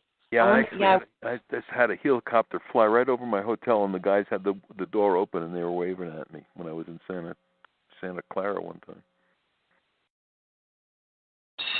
Okay. Okay, well, let me get this other telephone here. Hi, California, you're on the air with Roger. Do you have a question? Oh, no, I already asked him. Thank you.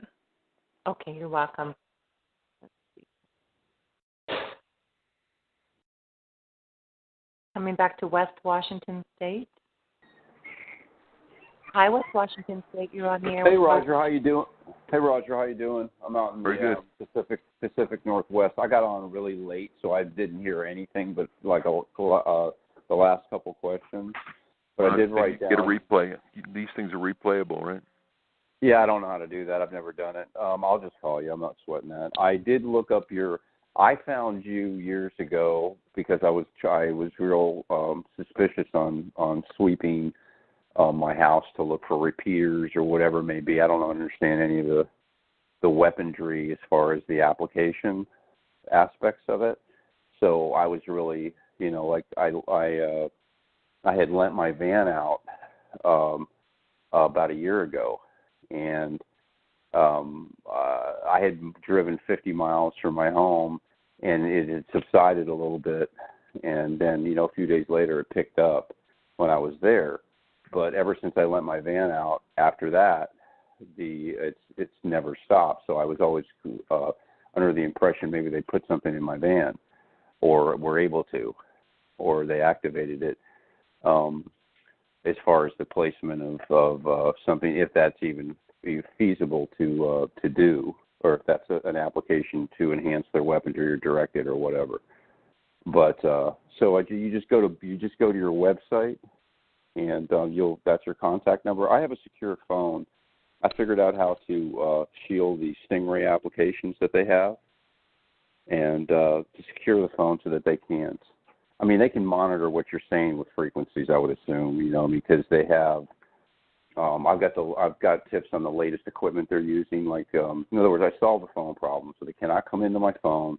They can't manipulate it. They can't hang it up. They can't change my navigation, and but they'll try to burst it once in a while, Yeah. And sometimes. Well, the only thing you have to know is that all the phones run through the NSA, and all the PC contacts, and everything runs through the NSA, so there's no getting around it. Well, I'm not trying to, I don't really care. I mean, this is domestic terrorism. I find them, they're through. I can interpret what the Patriot Act is. I know what's going on. I'm not, just letting you know, the only way you could possibly get around it is having encrypted end to end, and that's it. Yeah. Well, no, you can use other ways to communicate that's not going to ID you.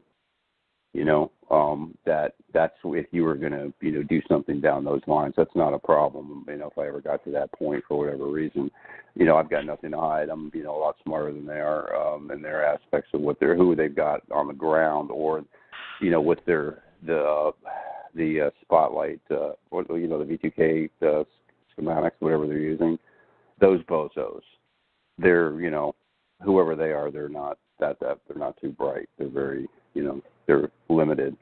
I'm concentrating on locating the ground aspect if it's even there. You know what I mean? In other words, you hear all these people say, "Hey, when I go home, it's really a lot worse or continuous." So a lot of people have said that they think their neighbors are involved and whatever. I don't know that. I don't understand it, but I definitely want to learn to try to get the proper equipment or certified in it, or get it certified or calibrated before I learn how to use it, to try to solve that puzzle. But I'll get there eventually. I can't even use my phone properly to give you an idea what I know technology-wise. So you go to bugsweeps.com to get your phone number? Yeah, that's where all that information is right there on the website. Okay, and I think I remember you were in San Diego or something, or LA? Well, we're in Palm Springs sometimes, and then other times we're in Salt Lake City, where I am. Salt Lake City, Utah? Salt Lake City, Utah? Oh, that's not very far. Okay, you're not very far from Washington State. All right. Well, anyway, let's move on because I got to get some dinner. Okay. So how many people we got left? Anyway, Ella? I'll contact you. Go ahead. Thank you very much. Okay. Ella? Yes, Ella, Linda. this is Linda. Hi, hon. Okay, I've got some quick questions that just require quick answers. One, do infrared frequencies require a direct line of sight to hit their target, if that makes any sense at all? Yeah, because they're light, they do. Okay, so it requires direct line of sight, so if you block that, you block the infrared, yeah? Well, anytime that you're blocking light, you're blocking infrared as well, because infrared's basically a light. Just Very cool. Okay, that was my next question, and that's cool. Okay, about your service, once you do your testing and whatnot, do you find out what's going on for the person? Do you provide them with information concerning effective shielding? Yes, that's the whole idea of doing these tests, to see what the exact nature of the attack is, and once we know that, then you can tailor the shielding specific to that. Good. And do you carry that shielding, or do you direct us where to go? Yeah, I direct you where to go, except for the active shield. We build the electrostatic active shield, the one that's pictured on my website. That's something we manufacture, and then the rest of the stuff is at a variety of places like lessemf.com. Right. Okay, and you feel that they do provide effective shielding, yeah? Well, it depends on what your problem is. Well, true, but I mean, but if you identify it, and then you can kind of direct us to go get what there, right? Yeah, you want to find something that's going to defeat that particular problem. Right. That's exactly okay. That's all I needed to know. Thank you. One more thing. You seem very direct and straightforward, and thank you very much for being that way. It's a delight. Right. Okay. Yeah, Roger, thank you so much. I appreciate your directness, and I really enjoyed having you on the call very much so, and thank you again. Okay. We'll let you go eat food now. Sounds good. Okay, have a nice night. You too, Roger. Thank you. Bye. Night. Bye. Okay, so now what we'll do, guys, is we'll open up the floor, and if you'd like to speak and join the conversation, just hit *8, and hopefully I'll be able to see you. Hold on. You know how that goes lately, right, Linda, right? Yeah. He's really, that's very cool. He's very direct. Yeah, he is. So he seems really down to earth. Yeah. Yeah, he does. That's cool. The one thing is with some of this weaponry that's being used, okay, he fixes you for that, whatever you're undergoing when you're tested. However, once these people find out what you are being able to deflect, what's not to say that they don't change things, which you and I and everybody else on this planet under this regime knows they do. It's in constant flux. So you get all this thing set up, pay all this money, which I know is worth it to get out of it for some period of time, but I think people should really think about it in that these programs can change from hour to hour. Trust me, they do. I think other people can justify that. Yeah, I know. That's why you have to keep. Yeah, you have to keep changing your ways and to cope with whatever's being thrown at you. Exactly. Yeah. Interesting fellow, though. Yeah. Okay, let's see if we can get some other people. Yeah, I really liked him when I spoke to him. He seems really down to earth. I thought he was very informative. Northwest California. Some other people in another conversation.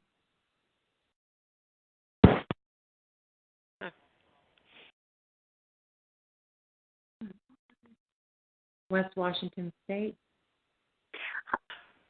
Hi, I had a suggestion for the lady that I don't know who it was, who had the phone, and she was throwing it away every 2 weeks. I had the same thing happening with me, and what finally broke it is I had someone else buy the phone. So I think they're actually tracking your purchase, and I don't know how they do it, but they track your purchase of it. If you have someone else buy the phone for you and give them cash, don't use any of, like let your mom use your credit card or something like that, because they know your name. I mean, it's a big, huge system that tracks your purchases or something, and that stopped it. And now I still ditch my phones. It takes them about a month to find out. I buy prepaid phones and the card, and I just throw it away every month because that's about how long I can use it without starting again or other strange anomalies. So yeah. Huh. Well, thanks for that. I think they can track you through your charge card number. I don't know what's wrong with this flipper in my mouth. But I think I they're think that's watching. I think they watch you in the store if you make a purchase. Well, that too. You know, yeah, because I've tried cash for a while. I thought, well, maybe it's because I'm not, because they are doing it with credit cards, because they, you know. Right. But then I found even when I paid cash, they got me. So they're watching you buy it or something. I have no idea. I don't. If I understand, this stuff is so sophisticated. And I wanted to make another comment. It seems like really the only answer is to take the towers down. I mean, and I hate to even suggest that, but I mean, it's horrifying. They really are hurting innocent people. I mean, they're killing us. You know, it makes me so mad. And you know, like I mean, when you see other people who, I mean, that have committed heinous crimes in our society, they're not being targeted. You know. Yeah. But like really bankers. Well, you see murderers, pedophiles. You see all kinds, and you know, they're not complaining of it. And most of the people. Go ahead. I was going to say, you know, I'm sure there's all walks of life that are being targeted, but I have a feeling they wouldn't be on our calls having these kind of conversations. Probably not. I'd like to make a comment about the credit card. I agree with what she's saying. My credit card, there's some kind of flag that goes up with my credit card. Every time if I used it for gas, the gas pump would just shoot gas out when I go to get it, or it would only give me $3 worth of gas. As soon as I started using cash, changed, and I just stopped using my card. I write a check, go cash, and then I'll have somebody, I won't say who, like order things for me on Amazon and use her credit card, and then I pay her and everything's fine. So I think the credit card is a big issue.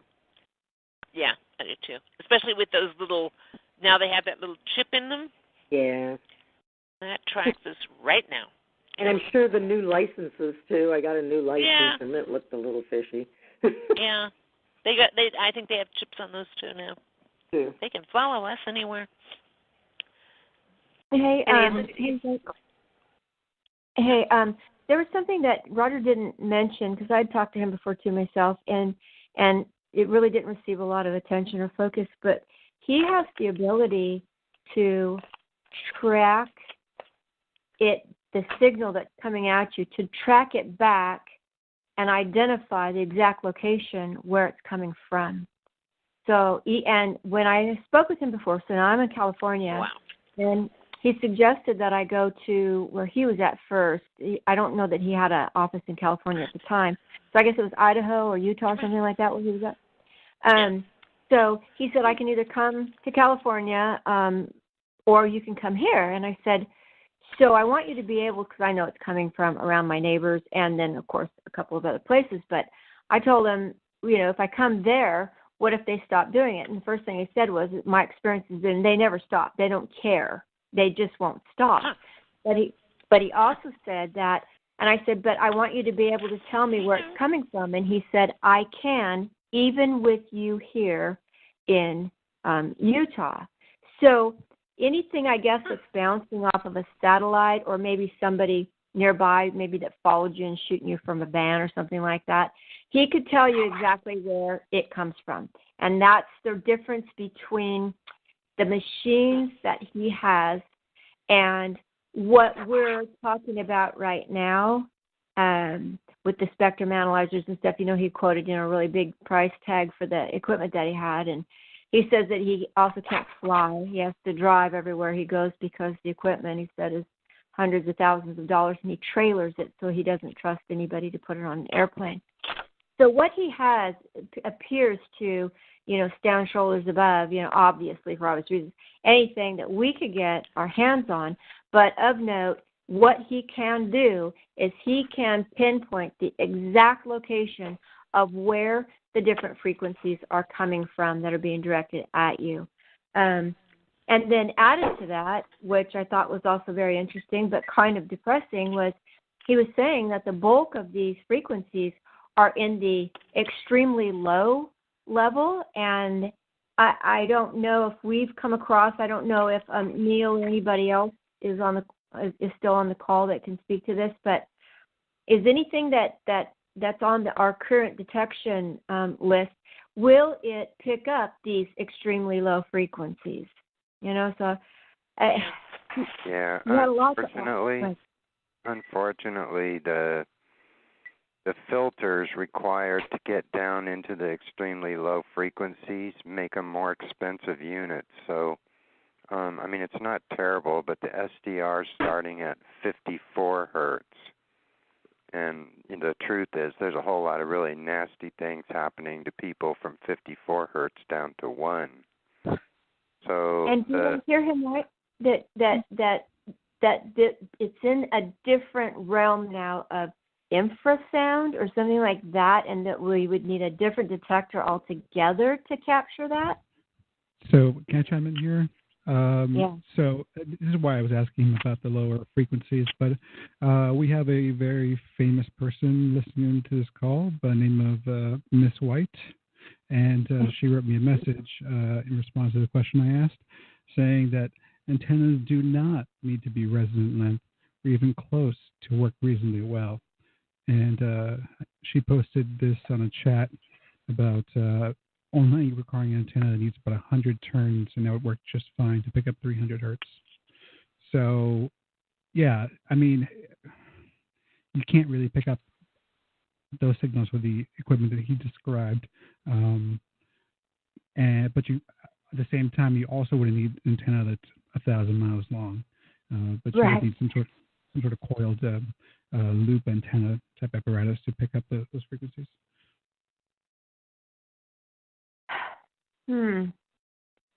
Well, if everything is really in that range, it's. Well, let me just say one more thing. When I was looking for spectrum analyzers, I did find several companies that rent those things that go from 0 to 95 gigahertz. These spectrum analyzers, you can rent them for 2 weeks or a month, and the biggest price tag I saw was, I want to say, $600 for a month. And I thought, well, that can't be right. Yeah, if you type in spectrum analyzers for rent, you'll see all these different companies, and you can request a quote. Some of them already have it on there, but they list them all out, and they show the different ranges that they cover. And one of them had this, then I typed in the broadest range spectrum analyzer for rent, and they actually have them for rent. The price tag probably goes up a little bit, but to rent them for, a couple of weeks or a month, it just wasn't, it wasn't bad at all. At least I didn't think it was. And I thought, well, hey, we could rent them in groups or something, and pass it along to the next guy, and, everybody keep it for a week. And I don't know, it was just a thought. I just found it interesting there for rent. I don't know if Donna, it's the same as yeah. Dawn, I really like that idea. I never thought about renting one or renting that type of equipment, so that's a really good idea. Well, I've been going back and forth on whether to hire Roger and go to him or have him come to me, and or do I call Miss Kidder, I believe her name is, because she would come over and do some, readings for you for, just several $100s, but far less than what it would cost to have Roger do it. But Roger says he can trace it back to the source, which is, we're talking about investing to find evidence. So, what's the best use for the money? And then it all keeps coming down to these darn spectrum analyzers, but I don't know that still accomplishes what we want unless these extremely low frequencies are not found anywhere else, and they would have to be coming from some nefarious source or military or something like that. You know what I'm saying? Kind of more of a rule-out kind of situation. Does anything else operate in these extremely low frequencies that are naturally or normally occurring in our lives and our world right now? I don't know. Yeah, there is. There's 2 different reports. One of them is leveraging power lines. That was an actual double-blind study. And based on the math and length of antennas or conductors that could be used as antennas, they came up with 5 or 6 potential frequencies. And it turned out, I think, 2 or 3 of them they did find repeatedly. And then another report is saying that there's a fiber optic interface generating ELF through neutral coming off the power company's power. So that in a house, when you look in the main power box, all the ground wires that go to the ground rod that's in the earth are all tied to all the white wires as neutral. So neutral ground is the same thing. And the reason was that in the old days, drills and mixers for baking a cake and stuff like that were metal, and if the ground rod wire was loose, then the hot would jump to the frame and you'd get shocked. And so they basically put in a third prong, which is why you see the old houses have 2 and all the newer ones have 3, as a safety backup.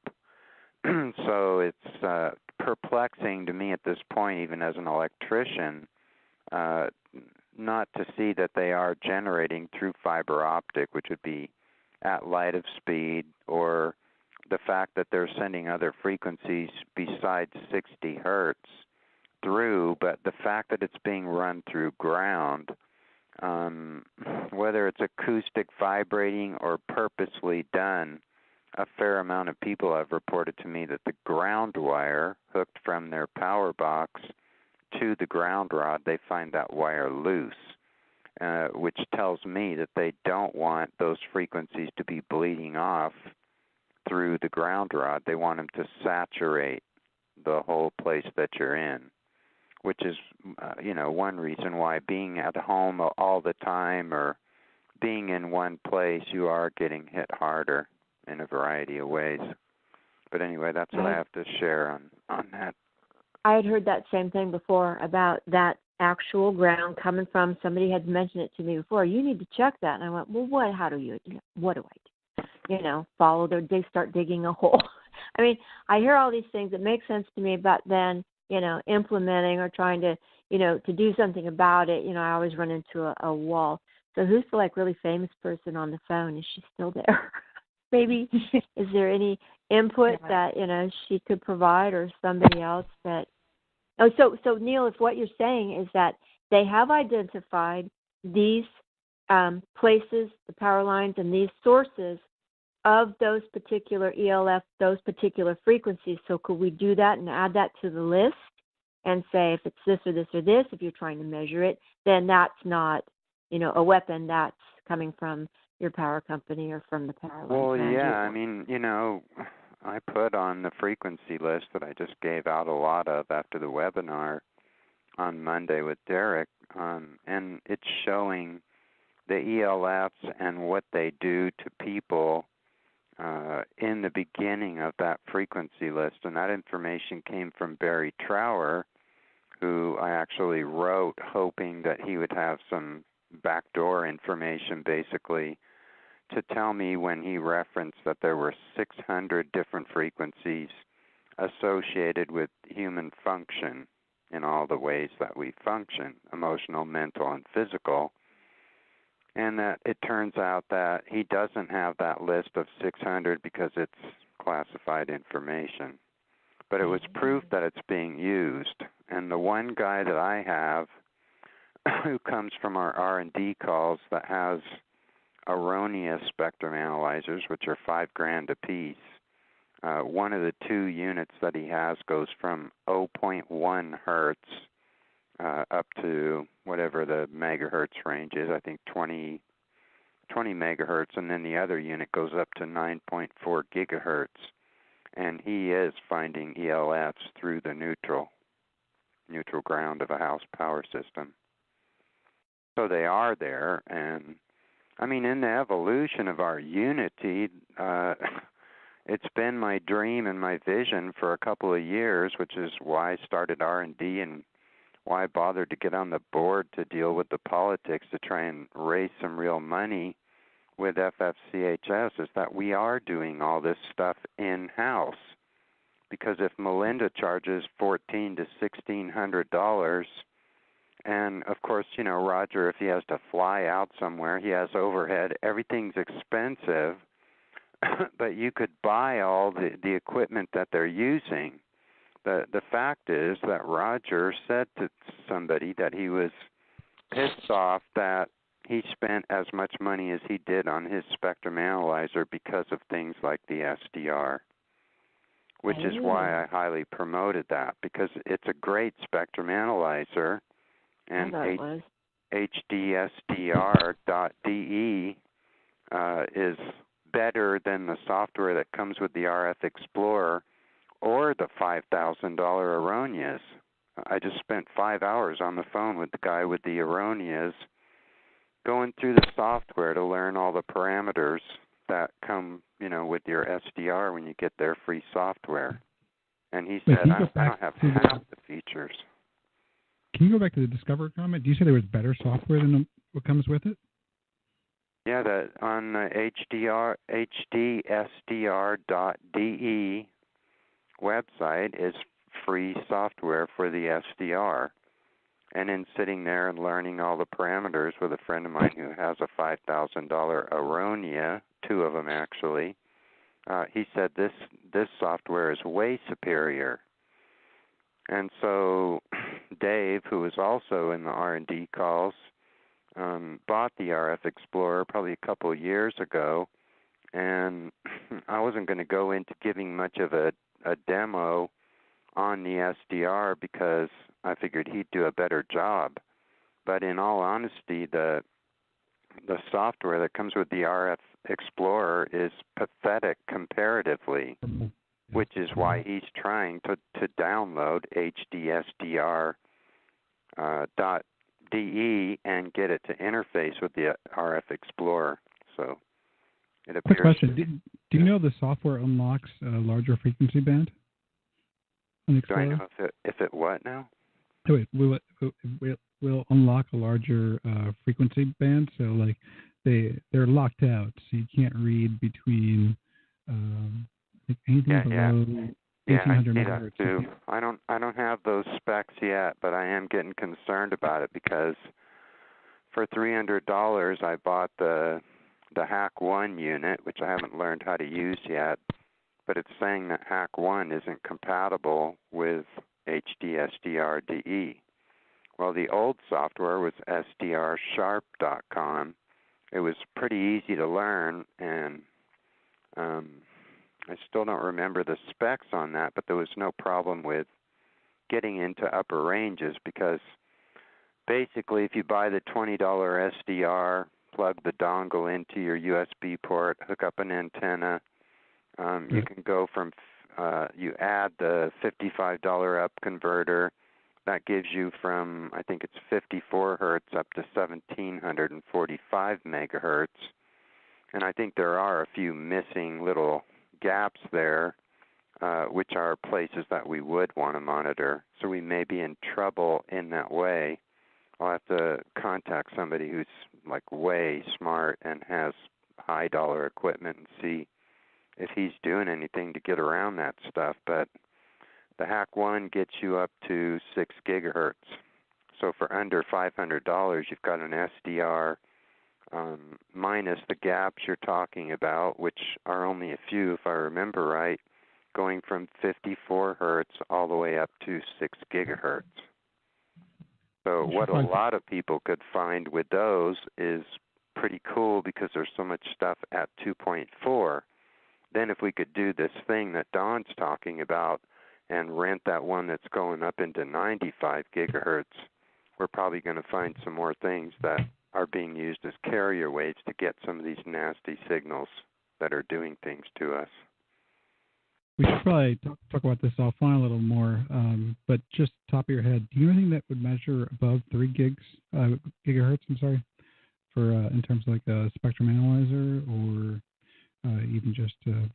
Well, yeah, I mean, if you go over to NOOELEC, which is NOOELEC.com, they have bundles, and one of the bundles for about $350 has the Hack 1 PC board in an enclosure, and that goes up to 6 gigahertz. But not so the FCC has allocations for the military, and it goes from like 2.8 to about 10 gigahertz. That's where we see a lot of these, some of these weapons being used. I shouldn't say a lot, but I was looking for something that goes up to 10, but equipment like that's really hard to come by. So, well, Aronias go higher, and they have a lot of options, and you can buy them out of Germany, but even out of Germany, it's $5,000 a piece. Yeah, it does. It gets more expensive, and some of the higher tech stuff, then we're getting into a $250,000 network analyzer and somebody who's trained to use it. But it is time for us to move on this stuff and start showing that some of these pre-existing systems that are all established everywhere are a major backbone to the whole adaptive network and how it's integrated. Go ahead.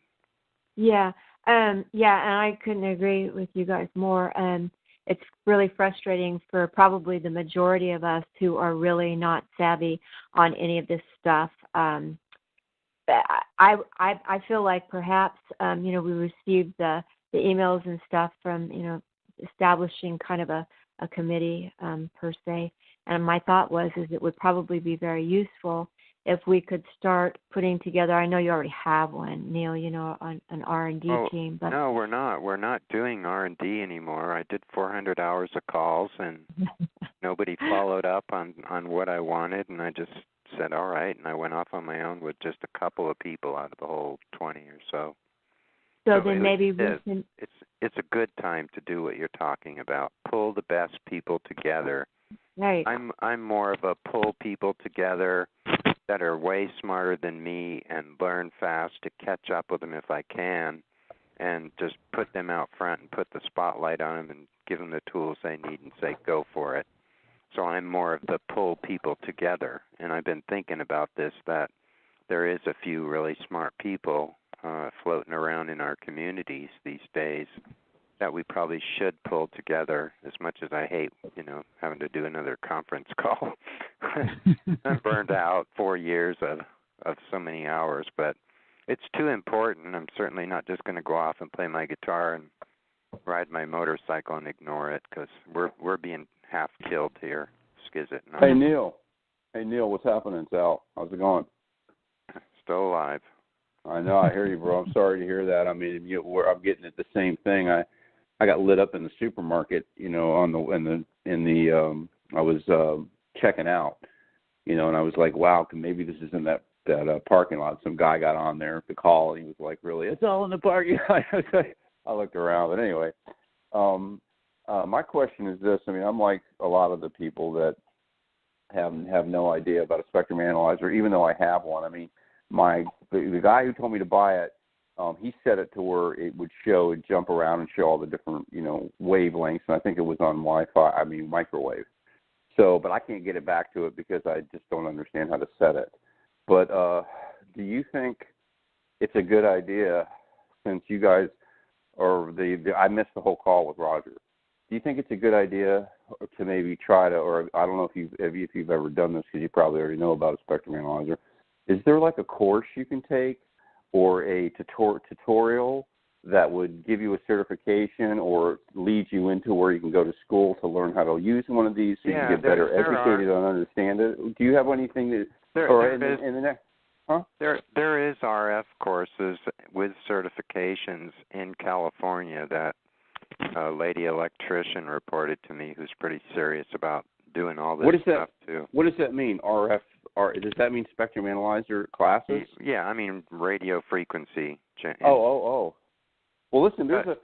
There's a couple guys. Not to interrupt you. There's a couple professors that teach it here at the University of Washington, and I was going to call them, but I don't know what to say. In other words, I don't want to sound.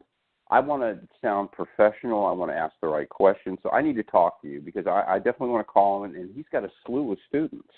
And this guy's got a PhD. Just say you'd like to get some certification in RF detection, because you see people making a shitload of money off of providing that service for a variety of wireless infiltrations these days.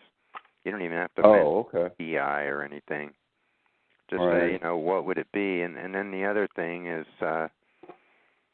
this webinar was pretty successful, I'd say. The format worked well and didn't jam up like the other ones we use. So I have high hopes that a whole lot of people will go out and spend a measly $20, buy that basic SDR, and then we will put together some classes. I have a couple of people that are, trained in all that stuff and could show what all the parameters are. There's a learning curve, but you don't have to be a genius to learn something new. You just have to be willing.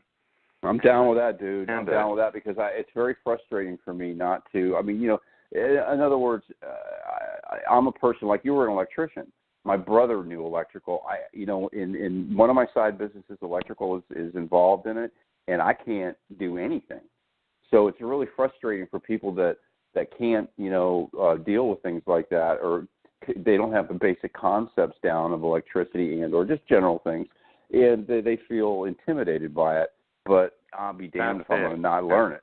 Don't be intimidated because you're looking at a self-trained electrician here that went, okay, this wire goes here, that one goes there, this is how a switch works, this is what a relay does.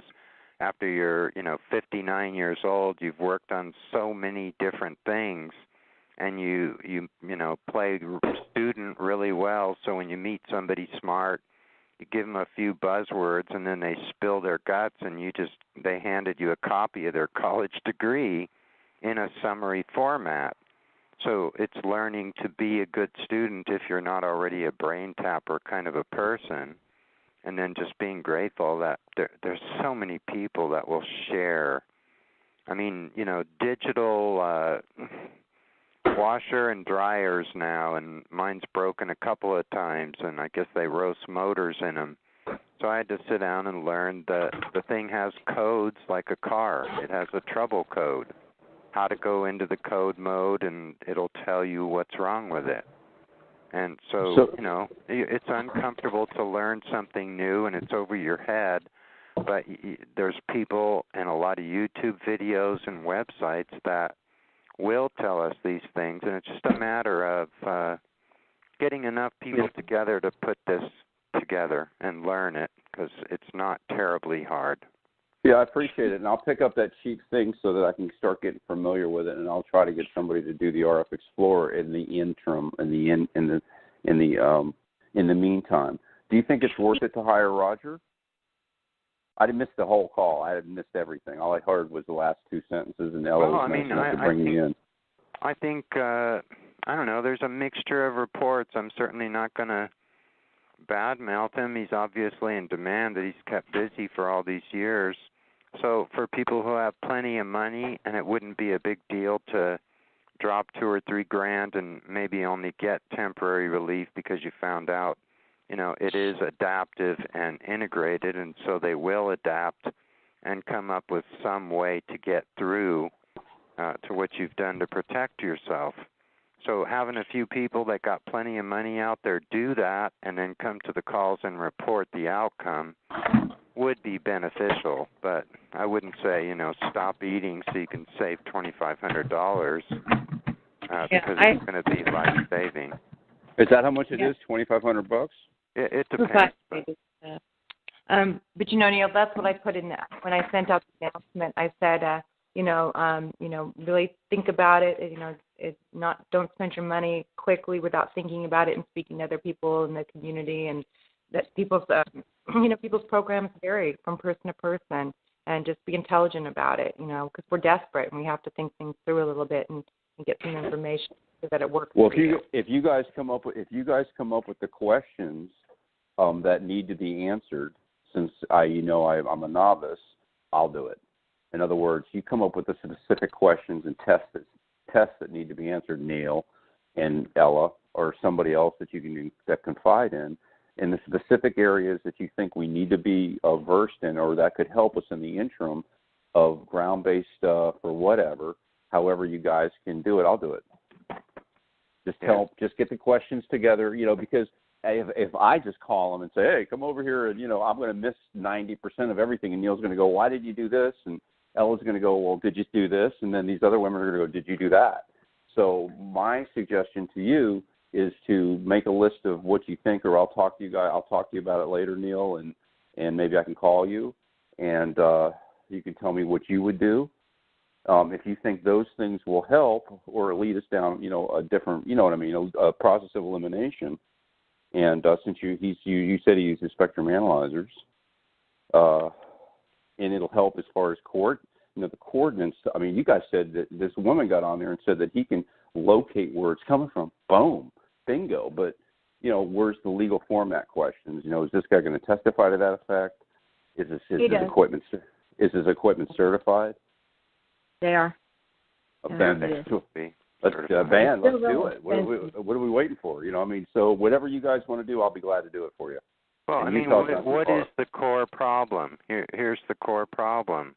Once again, there's not enough manpower for the ones that are the real doers and are fairly able to do.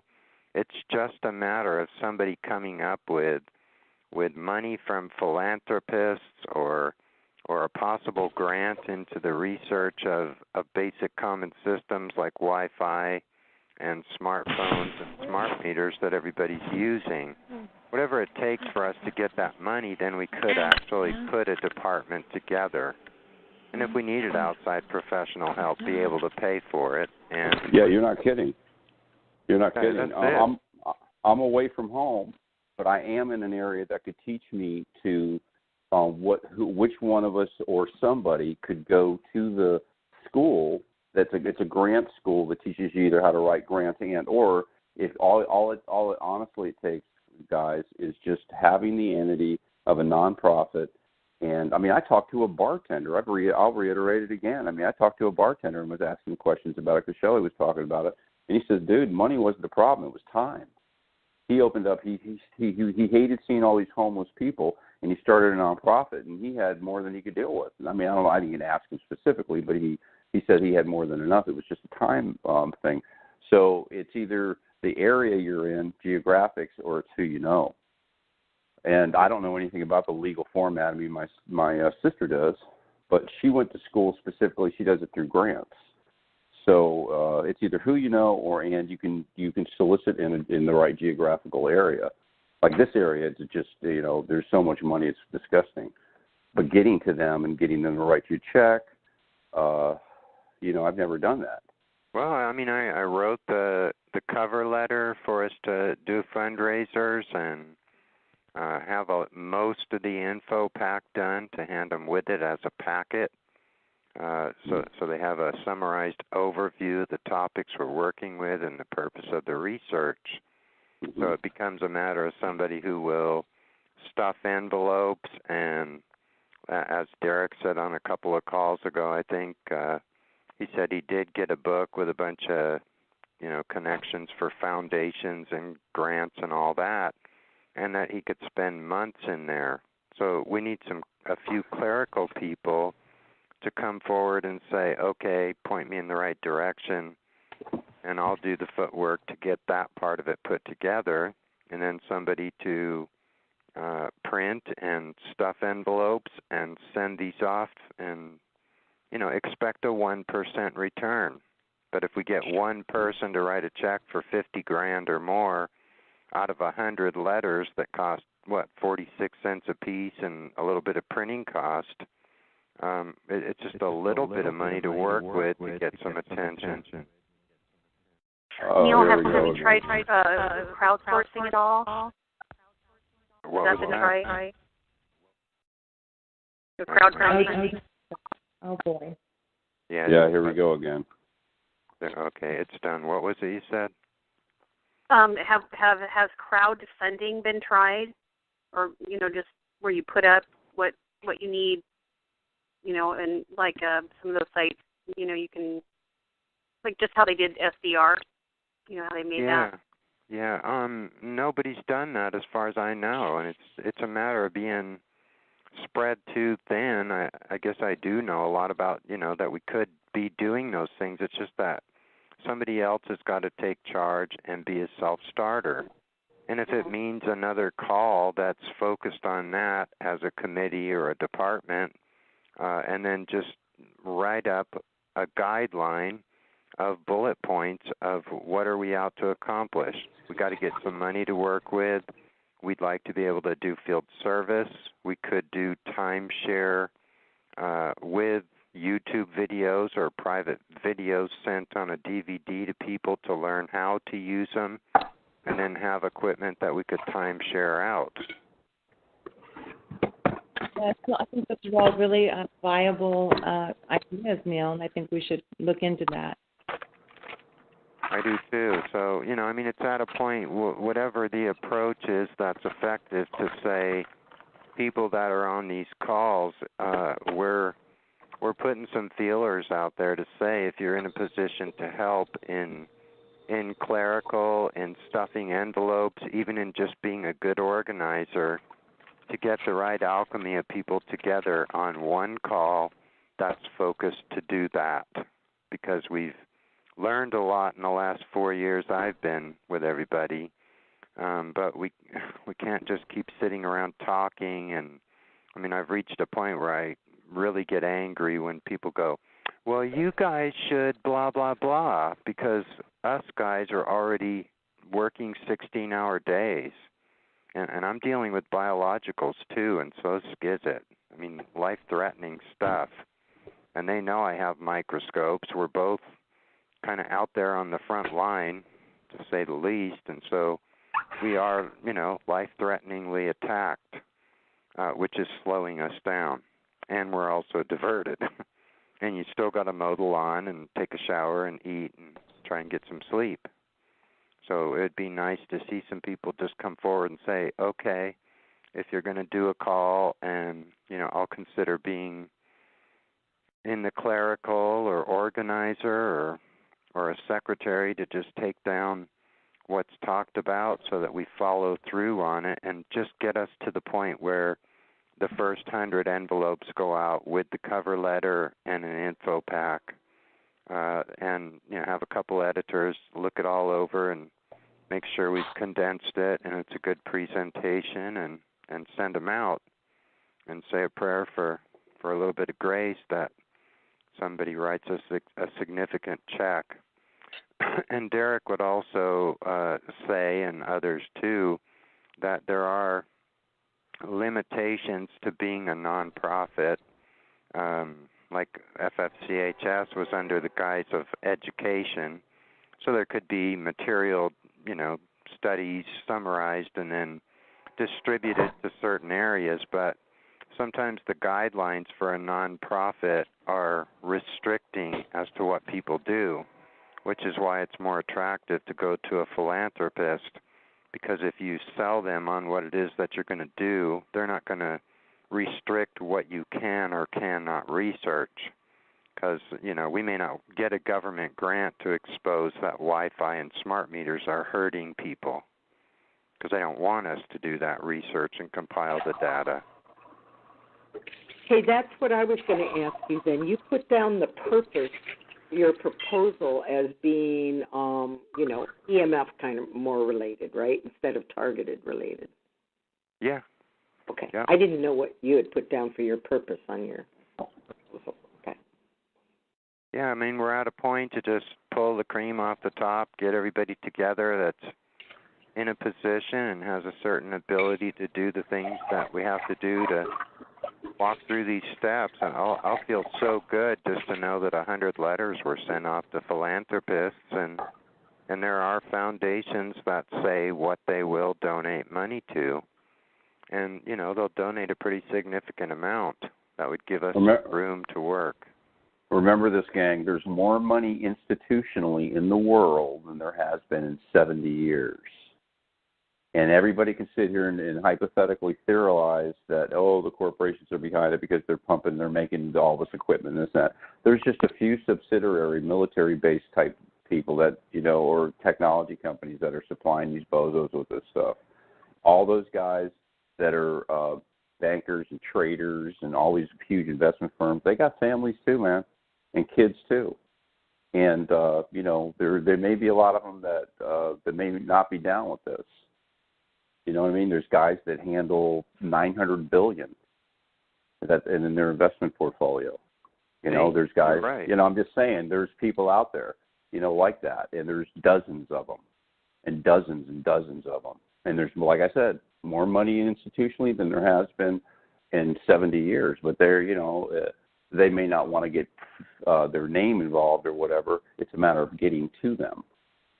And right, that would be in what's that place in Connecticut? My head's like, I know the hot spots, but being able to get to them is another thing.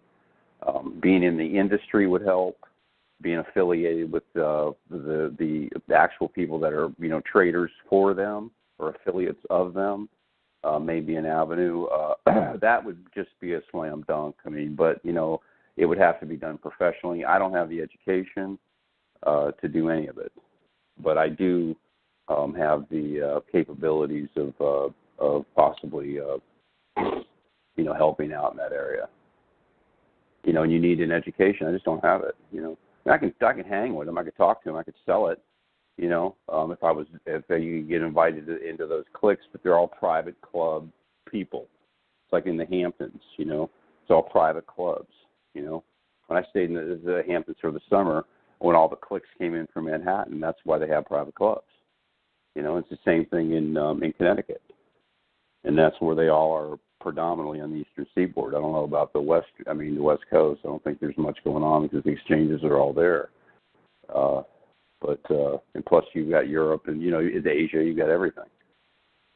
So, it would seem like he definitely would, they wouldn't hurt them to, whatever their write-off is, if however they have it structured. Yeah. We'll get there, guys. We'll get there, we'll get there. I don't see a problem. I see that you just have to know what you're doing. There's people that are properly educated. They know exactly where to go. They specialize in the grant thing. They specialize in the philanthropy area. And those are the ones in a consulting capacity that I would be looking for to get some consultation as far as this area goes, because it's beyond reproach, and most of the people that are getting hit are women. I mean, it's just it's incomprehensible. And I would assume that they wouldn't even blink. I'm sure they're tired of writing checks because of everybody asking for money. I mean, I go to my mailbox sometime and there's 15 letters, and every one of them are, as soon as you start donating, you got like 15 letters, and every one of them are give me money, for these different charities. It's like, yeah. So I can imagine what they go through. They probably but there is a ton of resources around, and the bottom line is, it's just a matter of walking through the steps and strategically putting something together that's not too scary or too out of this world, because we don't have 4 hours, and neither do they, to sit down and brief them so that they clearly understand the capabilities of the technology. Right. Exactly. This is they know exactly what percentage of the population they can do this to without overly alarming the rest of the population. And at the point that they cross that line, then they're ready to start using things like the death ray and just taking out a shitload of people, which would be. I don't know. I don't know anything about that. I just think we need to do something in the money area, like you said, because a lot of these people need the help they do. You definitely need boots on the ground, Neil. I'd be the first one you could send in, dude. You know what I mean? But we need to get the what you said before done. Through the help of you people that know what you're doing. Or get together with, like you said, you have the really educated people that can do the proper presentation. To do that. So we'll just work on it, dude. I'll do anything I can. Whatever I can. And I don't have 50 or 100 to throw at it right now. I just don't. Which is very frustrating for me. Last week I just spent half of that, just trying to catch up. It's pissing me off, but there's nothing I can do, man. Well, let's just come up with a mainstream proposition at this point and start with getting a GoFundMe page put up and see, or whatever these organizations are that, you get a little bit of advertising, they get a percentage for doing it, because there's a variety of them, because they're making money off it. But we should draw some attention, and we should strategically write it so that we explain that we're doing research on life-threatening wireless technology that's affecting every human being on the planet. Not go into the TIs and R&M and mind control and all the other crazy stuff, because that's... Yeah, and it may be more advantageous to create a nonprofit that doesn't have that entity. You know what I'm saying? The law spin entity, but it can be used for that. So it's something in the humanitarian area. So I'm going to look into that. That's why Skizit and I talked about naming the group, and I said you want to really make it so that the first part of your website goes into what is harming everybody. And for anybody who's brave or inquisitive enough, they can go deeper into the website and see what the life of a TI is and the technology being used on them. So it's a matter of packaging. Neil, going back to a comment you made earlier, you said they're going to, get the death rate going, and I really do believe that is really going to happen fast because of this article I read about hundreds of reindeer were killed by a lightning struck in Norway, and I don't think that was a lightning struck. It killed a whole herd of reindeers. I just if you ever want to check that out, I think it was experimentation with this stuff. It was hundreds of them. So. Yeah, now our defense industry's out there with the audacity to ask for billions more so that they can use our money to hurt us. Why do you think they want to take people's guns away? Oh, yeah. If people don't do anything else, they'll shoot those cell towers till they don't work anymore. They don't even need those anymore. They're using smartphones as cell towers now. They really don't need them, which means they're not even there for that reason anymore. We are. I mean, there's urgency in the air, and I hope enough people feel this to get assertive and help me put together something that's moving and accomplishing some of these urgent things. Even if we die, at least we'll die knowing we did everything that we could do for what was right and good and to protect and help ourselves and the rest of the human race. Yes, I agree. They do. If they bring out the big stuff, we're up shit creek without a paddle. I think we're already there, brother. They don't need to get anybody. They don't need to bring that out. This right here will do the job in the most heinous way known to you know who. Neil, do you think we need like an organized phone call or what session for it where all we do is talk about things that can be done and then people can say, okay, this week I could do this? I mean, how do you think we would go about getting this organized to actually have a doers? What do you think? Neil, I have a call on Saturday that you can take over if you like, or we can do it together, whatever. It doesn't really matter. It's about everybody. I have an activist call that starts at 5 on Saturday. If you want to kind of come in, take over that and keep it or whatever, I don't mind at all. Okay. Yeah, I mean, if there's a pre-existing call that is already drawing the kind of people that are the doers and find out what we got to work with, because it was just Florida group calls. We had 28 people, and we had enough there and enough money to put up a website, start a nonprofit, and we had a grant writer. So everything really looked like a go, and then somebody came in and threw a wrench in the works, and everybody scattered, and people are just going to have to realize we have to be tenacious, and they are going to try and turn people against each other and get them screaming at each other and all that, and you just got to be forgiving and realize why it's being done and just take another breath and move on and keep going. And maybe a little announcement at the beginning of the call to that effect that, this is what this call is for. People are going to come in here, whether they are knowingly doing it or not, and try to make it so nothing happens, so we have to be on guard. If we get misdirected, always try to pull back to what we're trying to do, that kind of thing. Because, misdirection. Go ahead. Sorry. Just to confirm you, just to reassure you, I'm very diplomatic about it. I'm always like, I understand if you might need support, but just wait a couple hours and it'll be a support call. Because people do click on their stories a little bit, unless, but then I always say, if it's really, really pending, we get it. But they always say, it's okay, I can wait, So definitely try to keep the focus on activism, solely on activism. Yeah, I've never been to that call, but I just heard Neil say that before they had a bunch of stuff going, and then somebody threw a wrench into it, and I had no idea what that was about. But oh, yeah, that's something different, yeah. But anyways, guys, I'm going to go ahead and end this call here soon, and, just some of the discussions that went on via email and the correspondences I received, I do want to try and get Mike Mason's audio spotlight purchased. I mean, that really is a great way to prove that sound can be transmitted. Even though it's not B2K, I think it's still a great idea, and I hope that we can support him and maybe just make small contributions so he can get that device, because it seems to be that it would only help our cause and our case, that we can prove that this ability exists. What does Mike Mason do? He's really versed in V2K analysis, and he wants to get the device to prove it as far as an actuality of presentation. Yeah, but it's not. There's a difference. Would he? What's the device? I just forgot the name of it. V2K is one, but he wants to get the sound audio spotlight. Audio spotlight. That's what he's trying to purchase. Audio. And that has to be, within close range, within the same building, I believe, something like that. And V2K is different, of course. So he just wants to prove that ability. And I've seen some emails saying that would be a really good idea to prove that.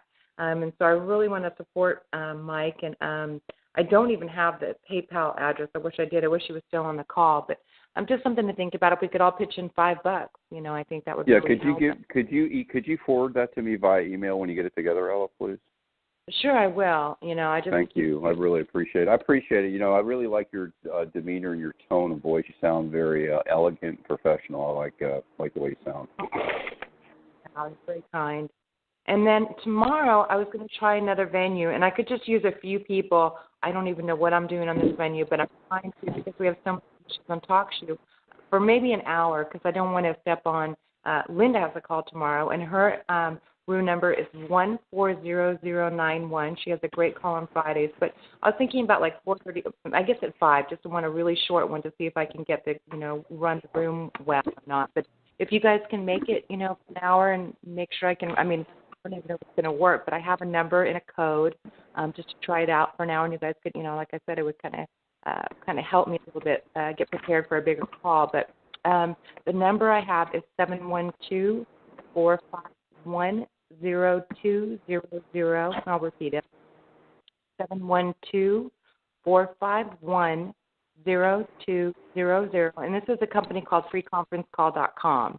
And the access code is 236008. And again, that's 236008. And I just want to give it a little test drive tomorrow because we've had so many problems. But it's interesting. Every time I'm ready to go somewhere else, all of a sudden TalkShoe will work for me. Because I was talking about it today. And right, yeah. Every single time starts working fine for me. So can you give me that first number again? I'm sorry, my pen stopped working. Sure, it's 451-0200.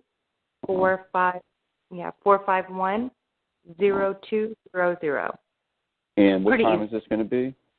Just 5 o'clock, from 5 to 6, and then we can all go over to Linda's. And it may not work at all. You may get on there and you probably can't even hear me because they're going to block me. They're going to try and block me in some other way because they've done that before as well. So if you can't hear me, no big deal. I obviously wasn't able to access it through the phone line. So, but maybe it'll work and we'll see. Because I know the quality of sound is better. It's a lot. It's easy to use, and it's a new company, so it hasn't been infiltrated that much. And and I don't even know who owns TalkShoe. I have suspicions. These people have millions of dollars at their disposal. It's not too much to just pick up a little company like that. So, but it is working. And I'm not going to do a quick change because the last thing I want to do is lose people, and we don't want to lose people either. We might lose, people that have been here for so long. But it's so frustrating. I mean, how productive is the call when it's just like all these noises and the echoing and the burping and and the board disappearing and all? It isn't productive. Plus, it's too much. It's really gotten obnoxious. It's not okay. Yeah. So this will be a slow transition. So you're talking on Saturday at 8 p.m. Eastern Standard? Yes. Yeah, for the activist call. Yeah, but tomorrow I'm just doing that quick one, the one I was just discussing, just to be clear on that. Tomorrow at 8 p.m. Eastern Standard Time. I should have been more about that. 5 p.m. Pacific, just a short one. And then we'll talk about that and maybe just give you that activist call, or you can be the main moderator or whatever it is. But, it is an important call, and you really get people in there that come up with ideas. There's different types of activists, as you know. So, but you definitely, I think you have the experience in this community. Even though I've been a target for a really long time, I just am learning everything this past year. So you have a lot more information, especially with electronics and this area I know very little on. So anyways, I hope you guys got something out of the call. And I guess I'm going to go. Oh, good. I thought it was really great. I really liked Roger, and like I said, always be cautious before you spend money. Make sure that it's something that's feasible. And, don't get appreciate. Just because the person sets a price, and I'm saying this is something I taught my kids. People will negotiate. If it's too much, maybe you have less money. Like I said, never be afraid to ask for a less expensive, at a smaller charge, because you'd be surprised. People will say yes. I just want everyone to feel comfortable and to realize that that's something we can, and, talk with other people, and maybe you can say, maybe you can do me and my friend if you're within close proximity and work out some kind of deal. But, just because a person says a price doesn't necessarily mean that's what you have to pay as well. And he does have great advice. He advised someone, a great meter. He said the same thing to one of his clients, like, I have this $2,000 one, and you can get this $300 one, and it's just as well. So anyways, my phone is starting to kind of cut out a little bit. Anyways, guys, keep coming. Thank you so much. Take care, and we'll be speaking to you guys soon, I'm sure. And have a good evening. Good night, everybody. Excuse me. Night. Can I come to your conference call, James Lico? Sure. You mean tomorrow? The one on Saturday. Oh, the Saturday call. Yeah, I'm gonna see before I send out the email I send out, usually the notification, the announcement, I guess. I'm gonna see how it goes tomorrow on this other venue, and if it goes well, then I'll have it on that venue. But I'll make sure everybody knows, and I'll have my friend Spencer kind of announce it on Facebook too as well. So depending on how it goes, like I said, we'll give a test drive tomorrow, and then I will let you guys know for sure on Saturday. I'll send you. Okay. Yeah, Thanks. Good night. James, we should have had you in on that webinar because it was relative, and you should have demonstrated what you're doing. Mm-hmm. I didn't know on that.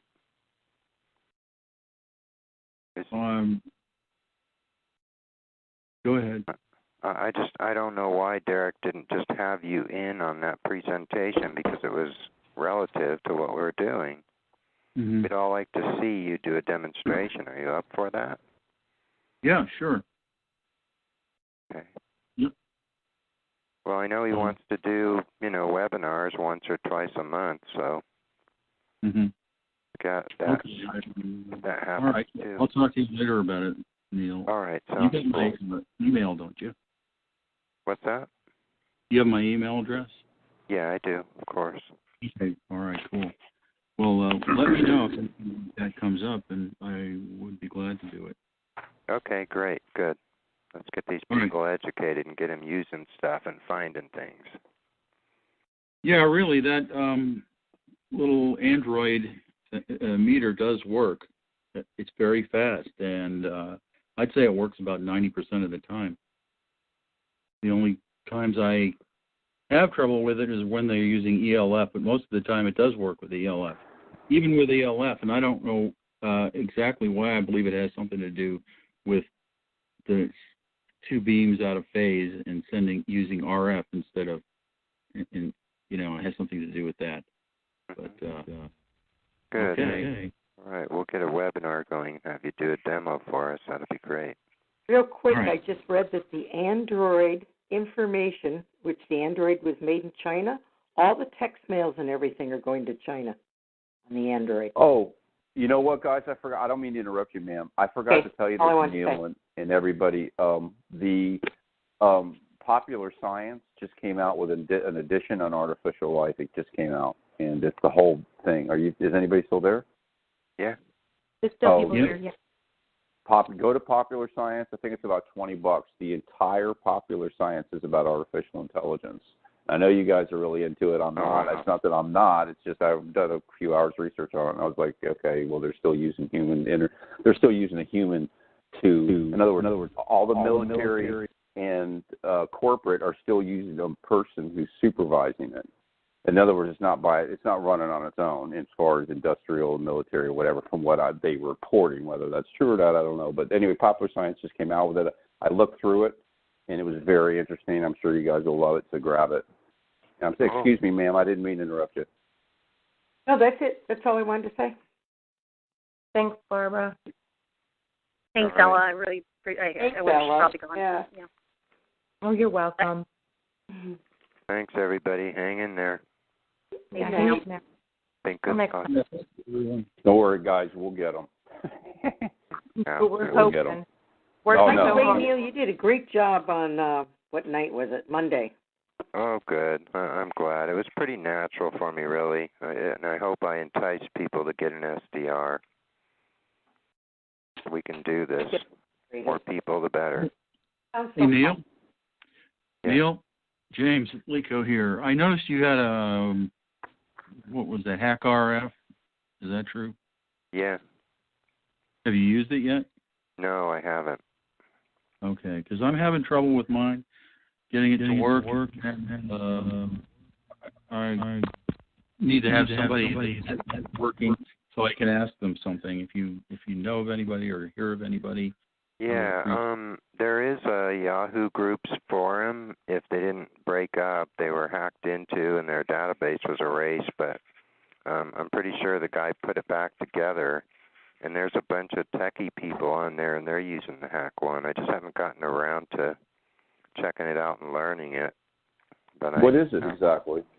It's the SDR box that gets you up to 6 gigahertz for $300. I mean, you have the same. You have the same capability with the RF Explorer. It's about the expensive one. Yeah, I've got to start reading about that. I feel really ignorant. I have something about it on my website. If you want to look, go to the tab that says I don't know. My PC